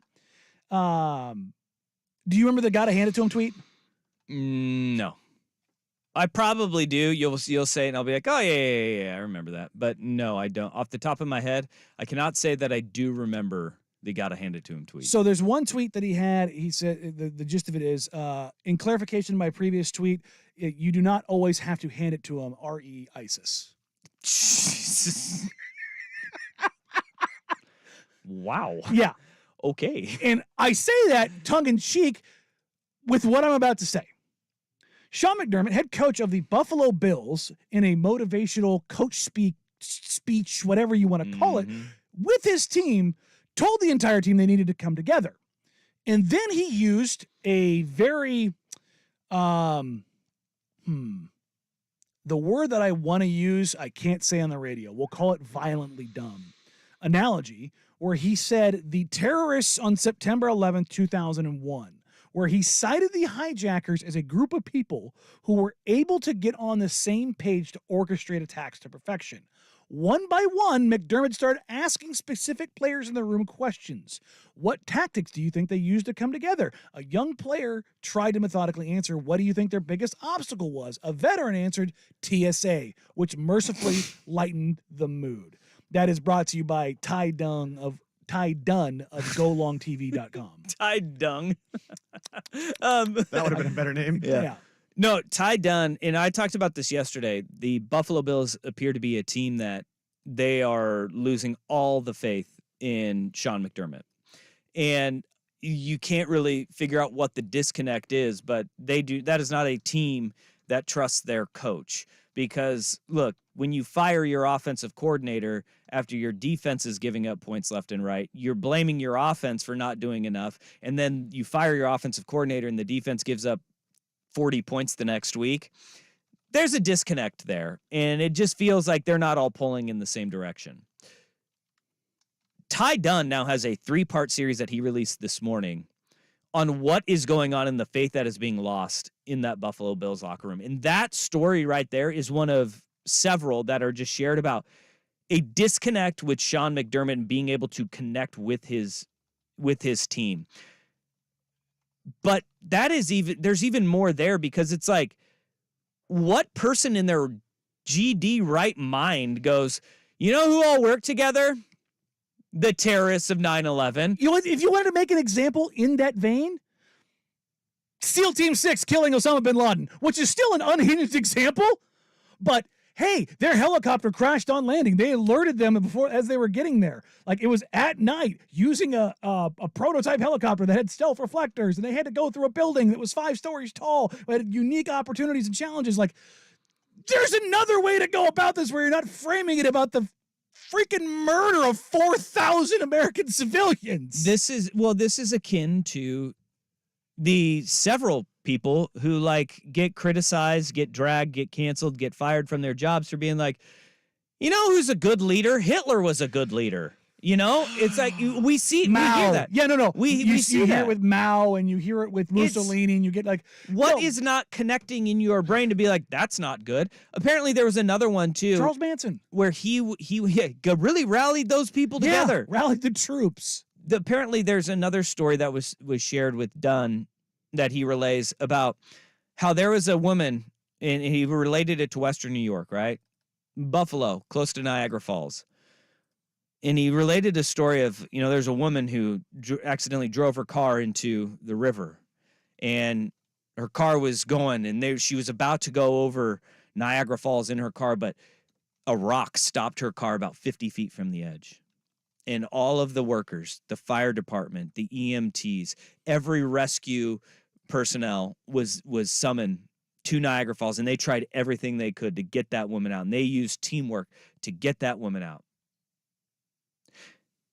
The lead up to that story ended with, she died and the attempt failed, but they tried everything they could to get her out.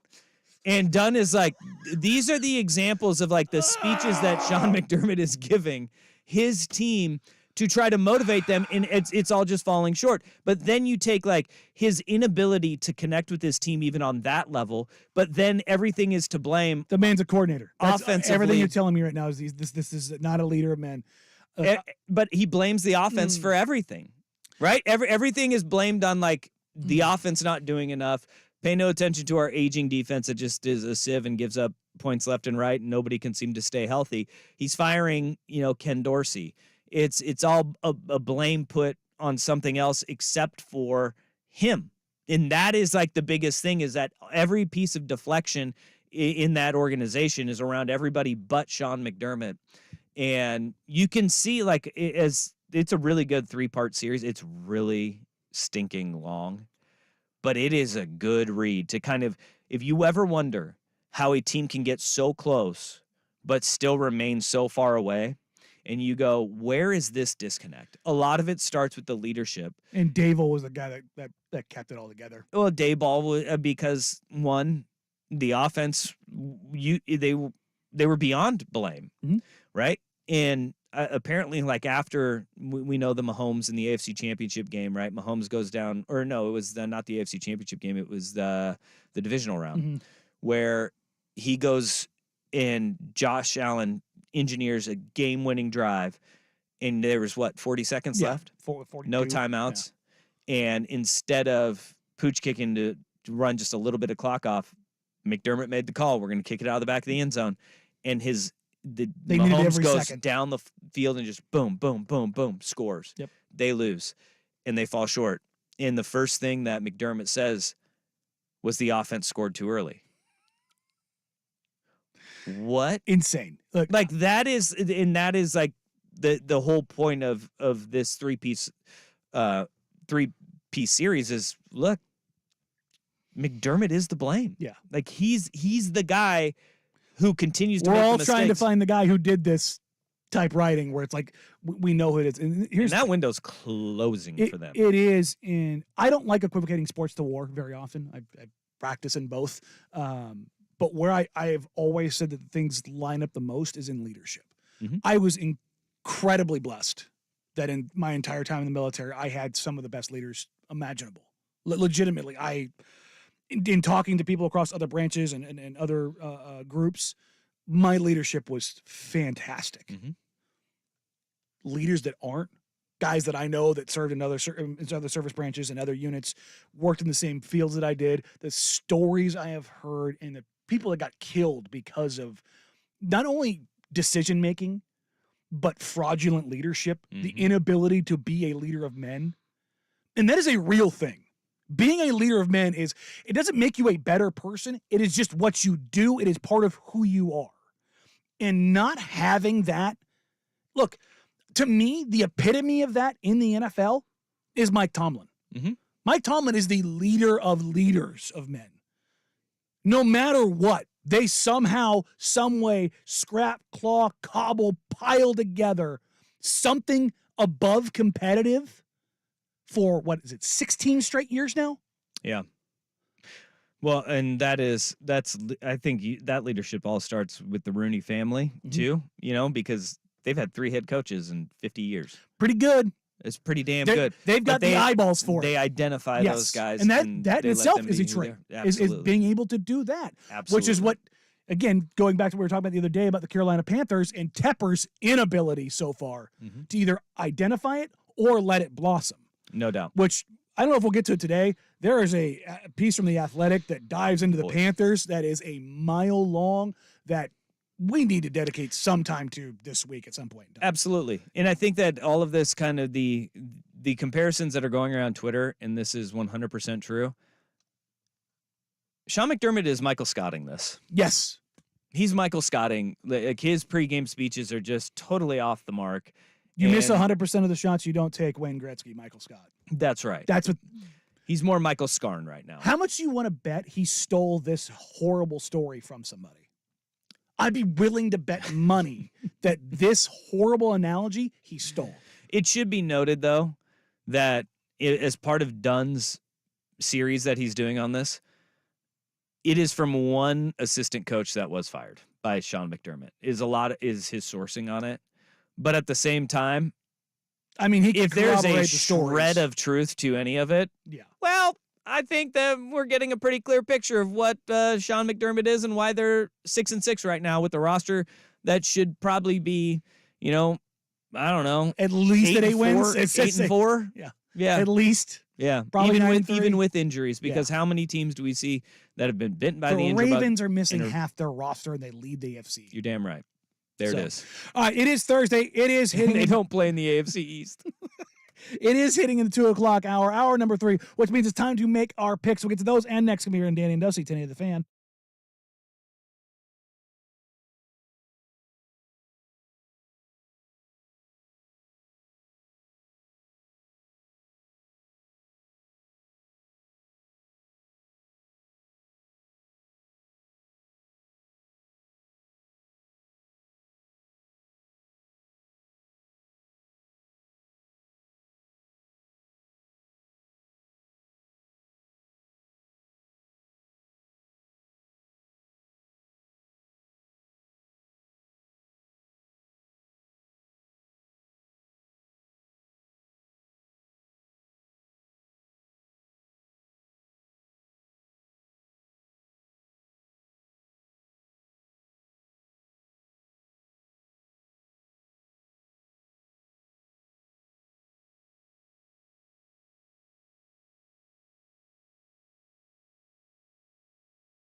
NFL picks.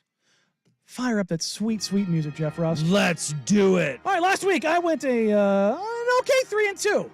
Dusty, how'd you do? 2-3. 2-3, Mr. Rust. 2-3. 2-3. Can I just say that I'm making enemies Oh, yeah? right now? Yeah. What team is cutting you the deepest? Well, last week, the team that really came through for me was the Patriots not scoring a single touchdown. Wow. So my favorite team truly coming through for me. You're wearing and knowing- your Patriot Pat hoodie today. I am. I'm wearing my Patriot. They have a big Thursday night tilt where Big, huh? That's going to be my first pick. And I'll give that to you in a second. No. It is certainly a Thursday night tilt. Yeah, it really is. It's a get tilted Thursday night. It's a game. Just as a reminder, I will be heading to the Rip City Remix game tonight. Yeah, instead that's of probably watching safer for Thursday you. Night Football. That's safer for you. No, making my S list this week was Sean Payton, Russell Wilson, and the Denver Broncos. Yeah, I'm not touching that team. You guys are at dead to all me. this year unless it's an Yeah, under. that one killed me too. 3 straight weeks they were on the good side for me. Not betting against them just in one instance, but I bet against them. 2 they were really good for me, and then they duped me last week. So And then the Jake Browning game got me. Yeah, it got us both. It got us both, and I think you guys had no faith in Jake Brown. I had a lot of faith in You're Trevor right. Lawrence. I had zero faith in Jake Browning. Oh, my first pick of the week though, I'm going the Pats Steelers under 30. Yep. I'm going to join you on that exact same line. Mitch Trubisky quarterbacking the Steelers. Do they get halfway there? Probably not. Yeah, they do. These are two good defenses, though. This team blows. Yeah. Mask has a noodle arm. Yeah. Bigger fraud than Lance Armstrong.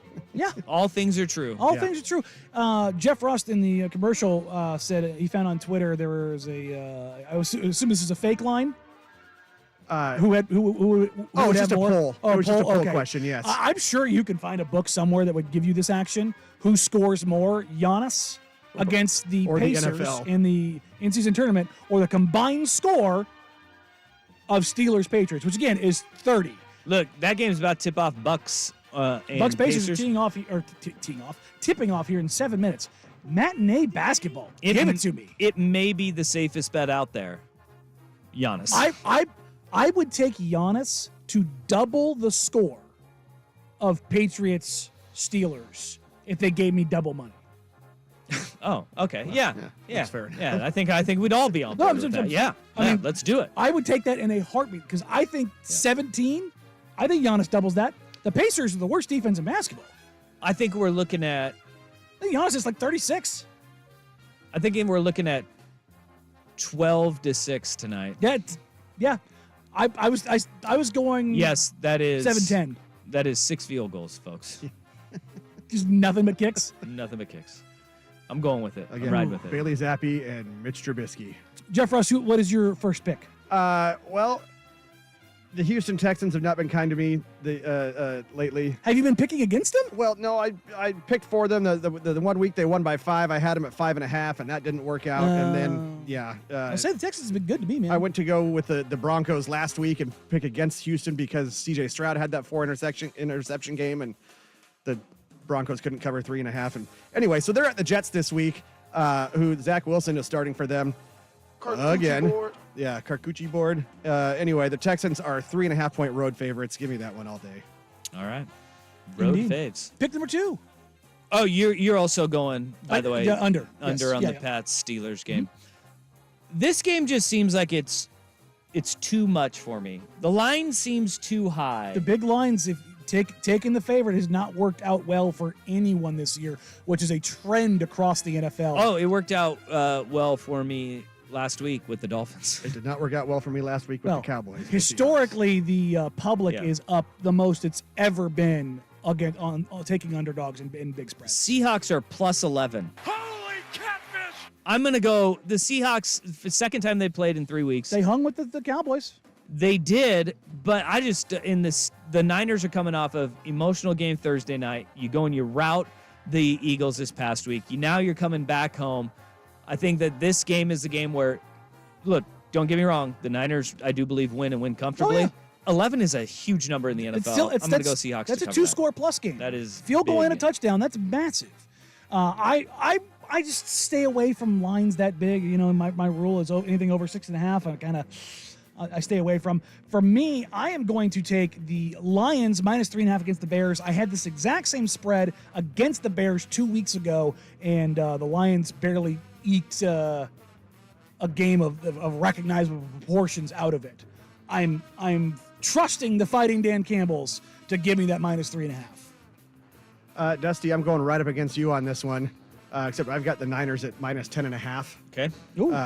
But I don't know how the Seahawks stayed with the Cowboys last week, but I'm refusing to stay away from the big lines. Give me the Niners -10.5. Yeah. Reminder, Jeff Russ, 31-33-1. Danny Meringue, 37-24-4. Feels like a shot. It was meant as one. I don't feel like you are taking that for as big of a shot as it was. At you. My third game, I'm going the Kansas City Chiefs. A cheeseburger and went to bed. I'm going to take the Chiefs -1.5 over the Buffalo Bills at home. Look at this. I mean, what we're looking at here is a Buffalo Bills team where there's a 3-part series about how dysfunctional and how bad their head coach is at everything. You know, I'm going with the Chiefs. I replied to somebody in the text thread asking about how a coach could possibly say what he said. And I responded with basically, I have no clue. It's the kind of thing a player should have punched him for. Yeah. In all seriousness, like stuff like this happens, bro. And that's the thing. It's like the amount of dysfunction that's happening there is going to be an interesting contrast against the Chiefs team that just hasn't looked good. And I think this is an opportunity for the Chiefs to kind of get right and maybe tell themselves, like, hey, no, we're still that team. Carnage in the streets. So I'm taking the exact same line. Give me Chiefs -1.5 versus the Bills. Ditto. Yeah, we taking a little group one on that one. I think with all this, you could make that line like 10.5, and it still wouldn't feel big enough. Is this the Danny and Dusty version of it's an orgy in the end zone? Yes. Okay. It's an orgy in the end zone. There you go. Kumbaya, baby. Go Tigers! I'm going Bengals -1 against the Colts. They're at home. They got Jake Browning rolling. I even said it, though, on Tuesday. Jake Browning will crash back down to earth. It's not a matter of if, but when. But give me the Bengals to win against the Colts. This game has playoff implications, folks. Legitimately.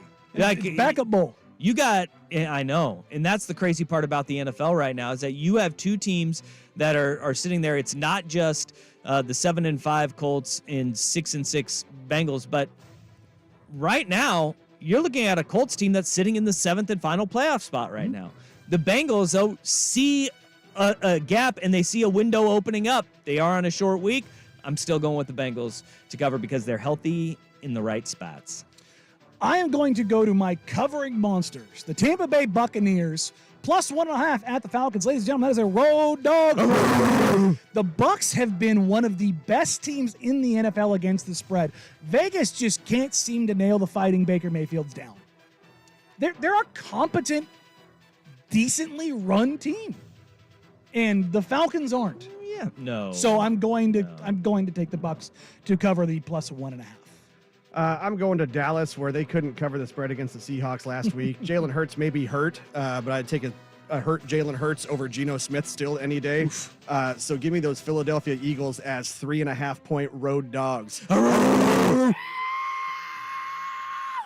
going with Philly, too. Fly, Eagles, fly, baby.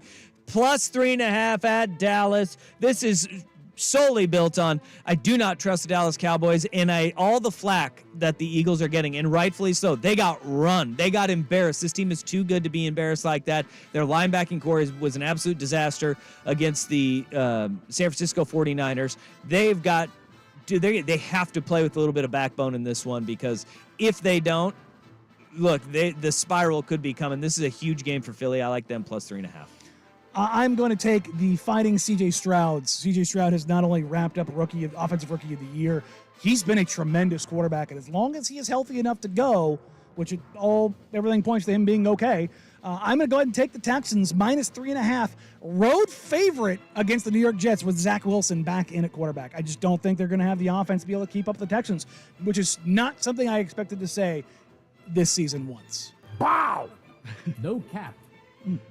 I'm going to Cleveland. I have, I guess Joe Flacco starting again.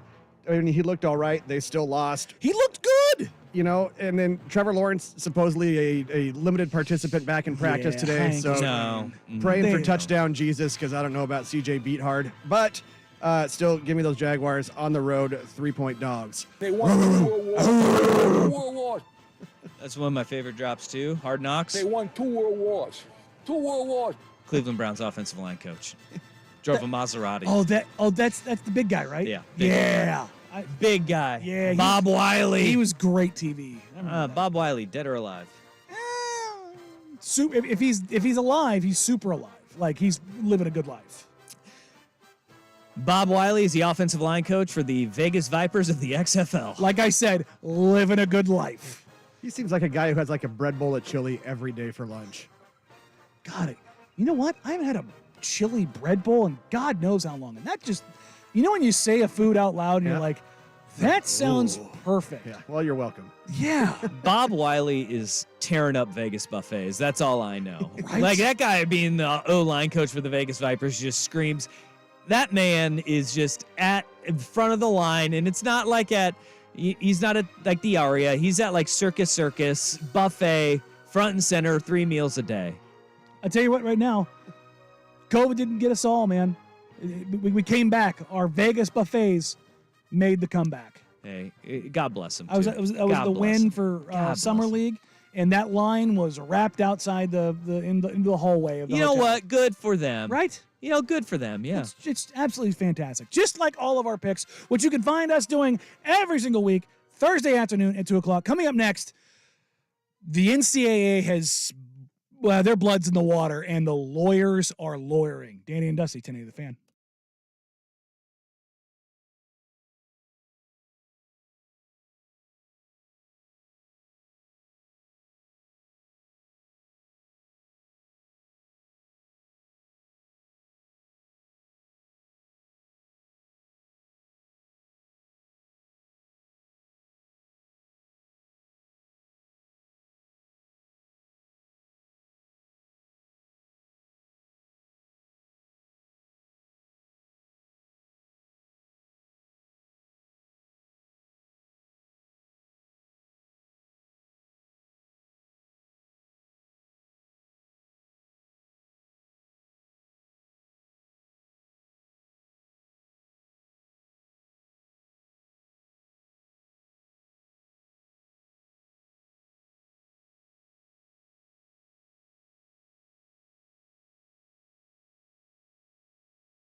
is coming to an end. And the way you can see it, whether or not you agree or not, it's going to, is how many cases are being brought against the NCAA across the board. Today, there have been 2 separate filings, both with massive ramifications about the future of the NCAA and what they can and can't do going forward as it pertains to governing the sport of football.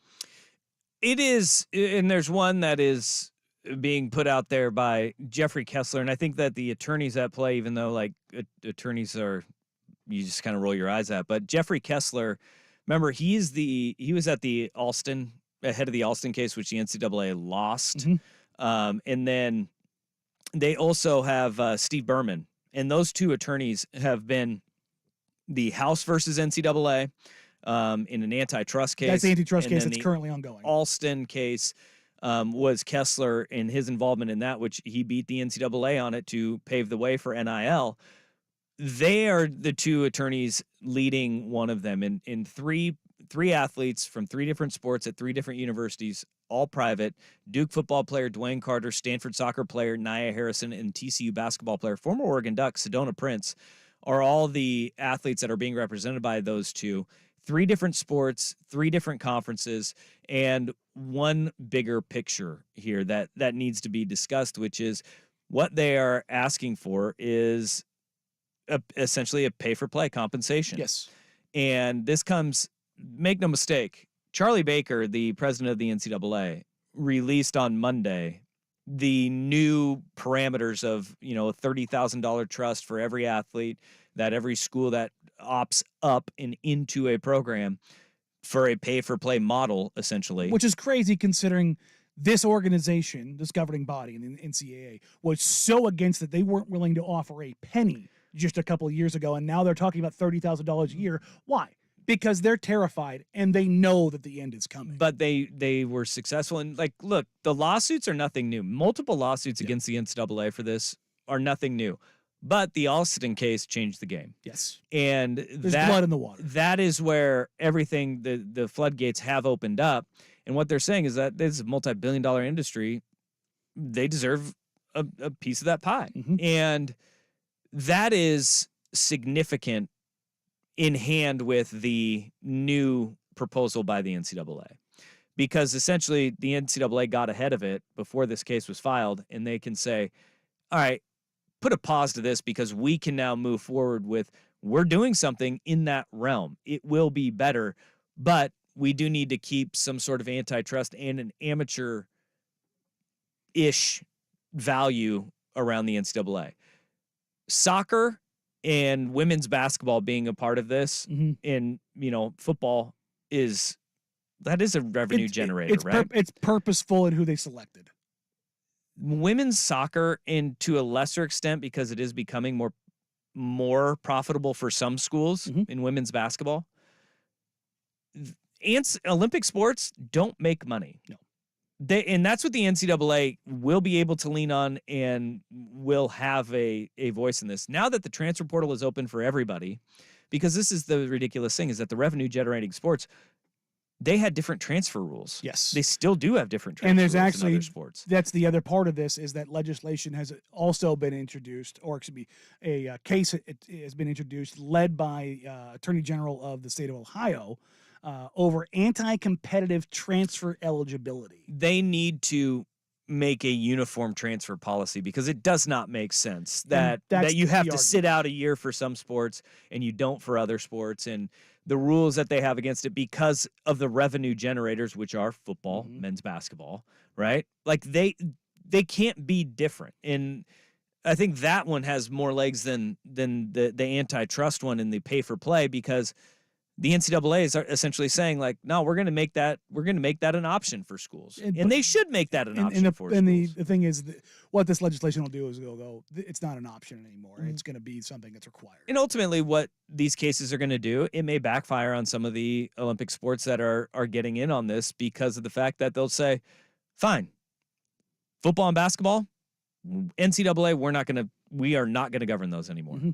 Because in the Olympic sports, baseball, gymnastics, soccer, volleyball, water polo, the NCAA actually does govern those sports and oversees them because they're not moneymakers Yeah, like there's that. scheduling and tournaments and conferences. And putting and- on championships and any sort of, misdeeds that do happen, like in a tennis program or whatever. They do a decent enough job of governing those, even though there's still arbitrary rulings all over the place. And even those sports, look at Boise State tennis and was it UMass women's tennis that had to Yes. vacate wins for a long distance phone line in a room that they didn't know existed. Like that stuff like that is stupid. That student Archaic. athletes, Yes. those stupid rulings will still happen, but the NCAA as an umbrella over all of those sports, they do, whether we like it or not, add some sort of value in governance. But football and basketball should be treated differently. And what we're finding out this week is that whether it's through the court of law or the proposals by the NCAA, we are going down that path. Yes. And football is just going to break away. Basketball is just going to break away. And it will be for the betterment of collegiate athletics. It will. Oh, yeah. No, getting rid of the NCAA at the tops and where the money is involved, because that's what it is. It's always been about money. Yeah. And if you take it away from them, guess what the motivation is? The motivation becomes we better do our damn job. Yep. And we better do it right. Otherwise, they'll get rid of us here too. Yep. And the thing about the transfer eligibility rule, this case is being led, it's again by Ohio Attorney General Dave Yost, along with 7 other states. And the crux of the case is the transfer rule, is riddled with so many exceptions that the NCAA cannot plausibly substantiate its prior justifications, i.e. Tez Walker's situation in North Carolina, where new evidence was found Yeah, it's all stupid. that made him all of a sudden eligible that North Carolina never submitted. Yeah. So basically what we're seeing here is the emergence of free agency as it pertains to football and basketball. That's the world where we're going to get to, where just it is a free-flowing transfer opportunity. Coaches can leave whenever they want. Players can leave whenever they want. That's how this is going to go. Yeah, and I don't know if I'm for that, like wholly, because I there is a part of me that does agree with you get a free transfer and then you can also have a grad transfer. Every year, a guy jumping to a new school, it's not good for the sport. It's not. Look at what it did to college basketball. I will agree that it's not good for the sport holistically. I think it's more about being good for the individual. And there are cases where it will be, and there will be cases where it won't be. Yeah, I think that there is And something we to both not know the being good. cases for the individual where it's been It's not good for the individual. it's a disaster. Yeah. Yes. Speaking of disasters, I don't know if you guys have been paying attention, but even though Colorado fell out of the national eye, a lot of stuff still going on there around Deion Sanders and that program. We'll get to that and more. But first, here's Big Kahuna with Sports Center Update. That's that Hawaiian burger joint. Now, from the Spirit Mountain Casino Sports Desk, a Sports Center update on 1080 The Fan. This update brought to you by Toro Mexican Kitchen. Transport yourself to Baja, Mexico with delicious regional dishes and cocktails. Book your table today at toropdx.com. First on the Fan, Patriots at the Steelers starts week 14 in the NFL on Thursday Night Football, 5:15 kick on Prime Video. Bailey Zappi and Mitch Trubisky are your starting quarterbacks. Najee Harris questionable for Pittsburgh with a knee injury, but is expected to play. The Steelers are 5.5-point favorites. LSU's Jaden Daniels has been named AP Player of the Year, joining Joe Burrow as the second Tiger to win the award in the last 5 years. Washington quarterback Michael Penix Jr., a distant second. Oregon quarterback Bo Nix finished third. Richard Johnson of Sports Illustrated reports Michigan and head coach Jim Harbaugh are working on a 5-year extension to the tune of $11 million a year. The main hurdle, a commitment from Harbaugh that he won't pursue an NFL job this cycle. NBA in-season tournament semifinals have begun this afternoon in Las Vegas. The Pacers and Bucks are underway. Milwaukee currently leading Indiana 23-20. Giannis with 8 to lead the way for the Bucks. Miles Turner with 10 points and 2 assists for Indiana. And Masters champ John Rahm has reportedly agreed to leave the PGA Tour for LIV Golf. The deal believed to be for 3 years and more than $300 million plus an ownership stake in a new LIV team. More sports scores and stories in 30 minutes. I'm Jeff Russ at the Spirit Mountain Casino Sports Desk. Get in the game at Spirit Mountain Casino. Watch and wager with our sportsbook powered by BetMGM. Learn more at spiritmountain.com. Live, local, and free. No subscription required. Portland's sports leader is 1080 The Fan. Have a special somebody on your shopping list that loves to golf?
Well, Dion is being ridiculous.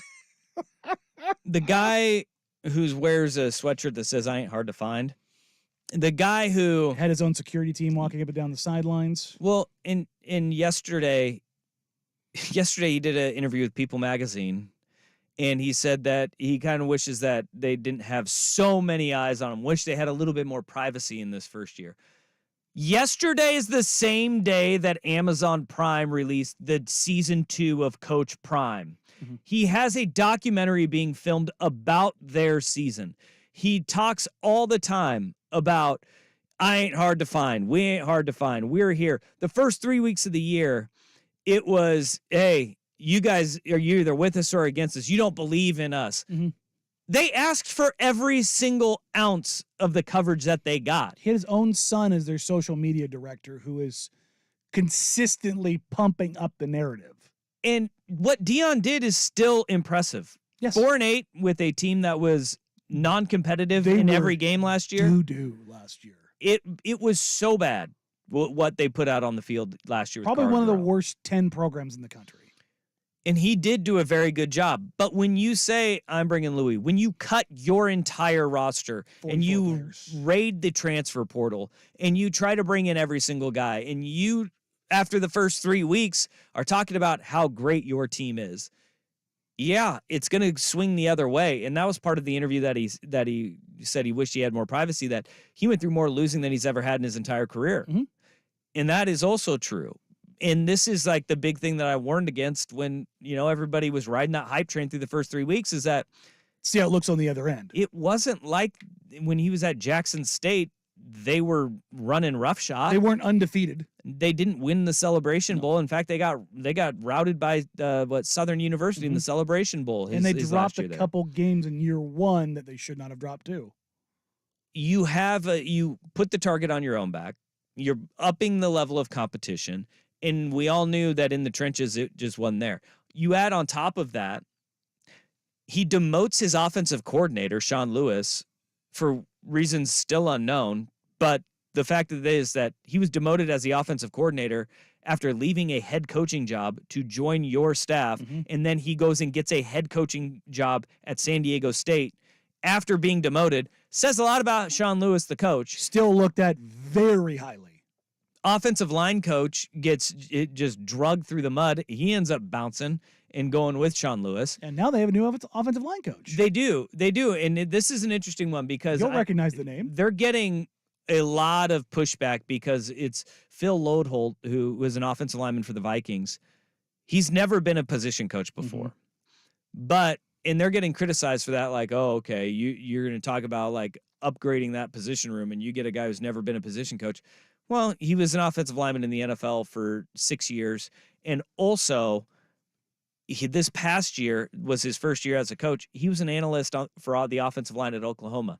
Oklahoma has an offensive line coach that's regarded as one of the best in all of college football. Mm-hmm. And a lot of people that are criticizing Lincoln Riley, his inability to recruit offensive linemen, develop offensive linemen at USC, is because their offensive line coach from Oklahoma didn't go with him. Yep. He stayed at Oklahoma. And that there is a glaring hole and a glaring difference in the offensive line's play and production at USC than it was at Oklahoma. Mm-hmm. So, and year 1 to year 2. Lodeholt, it was really good at his craft, and he learned from one of the best to coach the position across the sport of college football. Also, I don't think that's a bad hire at all. I think it's a really good hire for them. Also, if they're paying by the pound, the 6'8", 370-pound tackle, pretty good.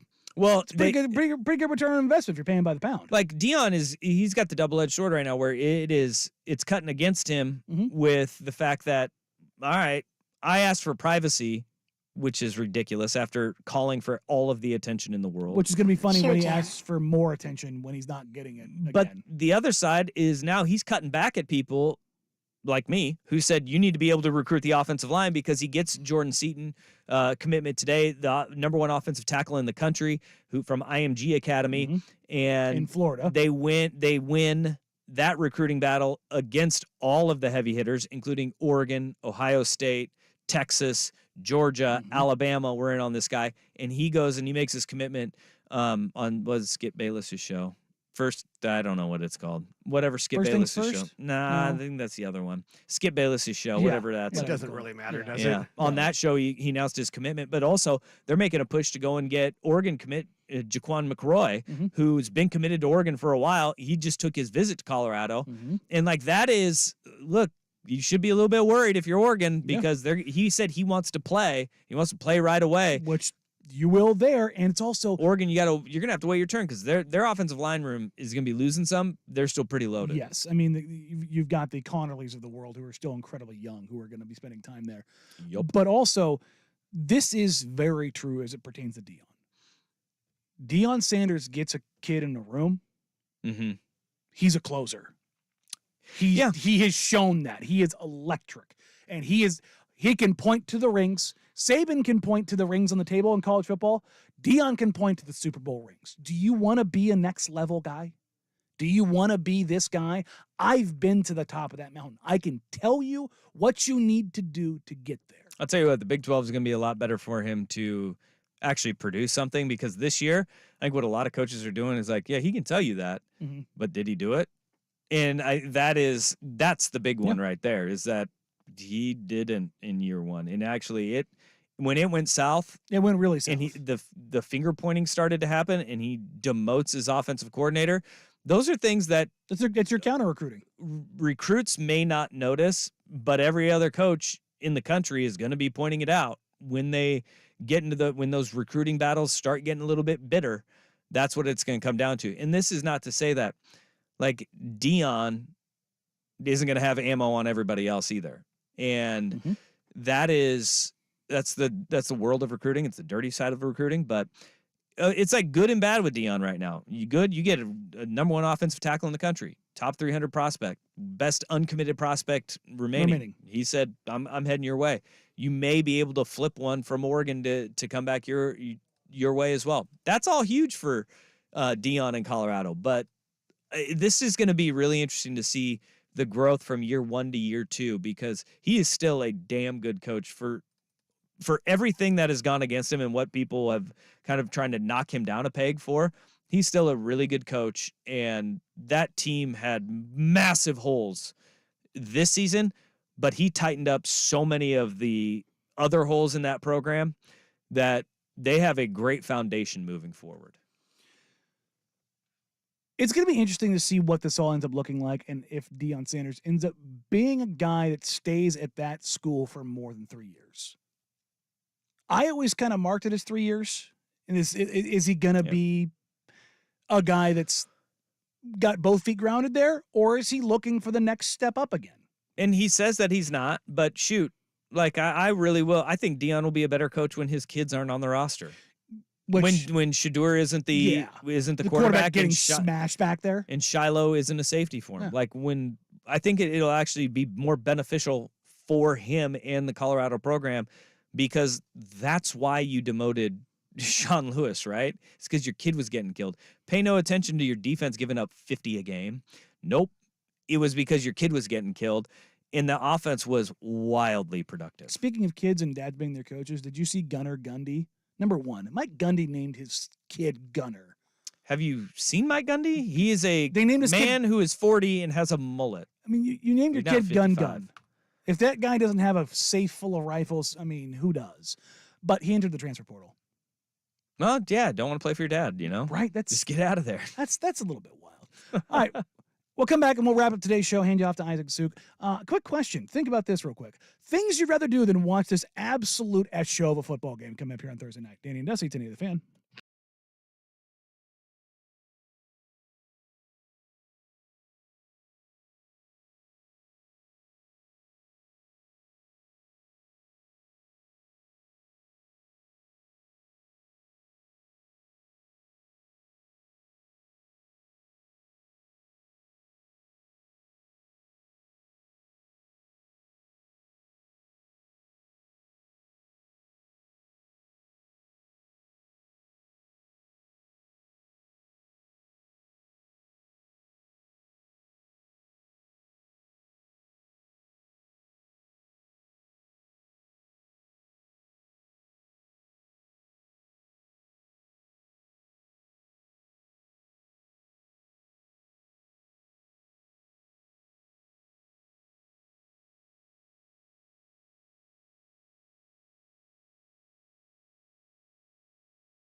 tonight because tonight's game is going to be terrible. That is some professional turd policy. There you go. There. Right? By the way, if you were wondering about the Giannis points total or the Patriots and Steelers points total, Giannis in the second quarter, 9:14 to go in the second quarter, 12 points already. So he may hit that by halftime. Yeah, He might have already beat it. He's 4 or 5 from the line, and That's fair. 4 or 5 from the field, and including an absolutely vicious dunk where he just sent somebody to another dimension. Trying to get offended by all of these knocks on the Patriots Steelers game, but I can't do it. This is a great one. They're on the all very Vancouver warranted. Vortex line. I think I picked a good night to miss my Steelers game because Dave Chappelle is playing at Moda. Hey! Yeah. To everybody going out there and enjoying that one, have fun. How is Chappelle's act now? I've watched his last couple specials. I've enjoyed them. I saw I know people got mad about the LGBTQ plus jokes, but Yeah, I watched it wasn't the same Dave Chappelle. I haven't seen the COVID one was the last one that I watched. Mhm. And it just didn't seem to be hitting like the same Dave. But I he's think Dave he's pulled freaking it back. Chappelle. If you have an opportunity to go watch Dave Chappelle live, you go do it. He when he first Greatest came comedians back, of our time. one of the places he came back to work on material was here. Yeah. He went to Helium a bunch of times because he could do it quietly. Doctor said I need a backiotomy. Well, he did like a set in Pioneer Square with just like a portable speaker. Yep, just showed up. Had everybody go wild. Ballsy move. Going down to Pioneer Square Well, I and mean- just doing that. Well, that was like what, 2014, 2015? Yeah, that was probably right. He just probably was staying in the nines, just walked right outside and said, "All right, here we go." And also things And I'm then out. probably looked a lot better. Yeah, probably. Just gonna say. We got a lot of people that are texting now saying that they're going to go. Then, hey, go to the Chappelle show. I want to hear the reports from the P1s out there on Yeah. what Chappelle's bits are like these days. I was gonna go with my wife. She's got some stuff to take care of. So when tickets first went on sale, she had an appointment booked way out. So unfortunately, we aren't going. I would miss the remix for that one. No, you're going to go to watch the G League. I am gonna go watch the G League. I would absolutely unequivocally, I would rather watch the remix tonight than this NFL game. God, you're a And serial killer. And it's not even close. That is a serial killer. The level of execution in this remix game will be higher than the level of execution in this NFL game. That is a lie, and you know it. It's not. You are speaking It's not, no though. truths. No. It's not. No. It's the G League, Danny. Is Yes. that the most recent? Could Alabama beat the New York Jets? Yeah. Argument. Yeah. How dare you? No, it's not. The level of How execution dare you? of the remix game will not be higher than two very bad offenses, but two really good defenses playing in the National Football League. Come on, Mhm. Danny. That's ridiculous. I take it. All right, then tomorrow we're going to put the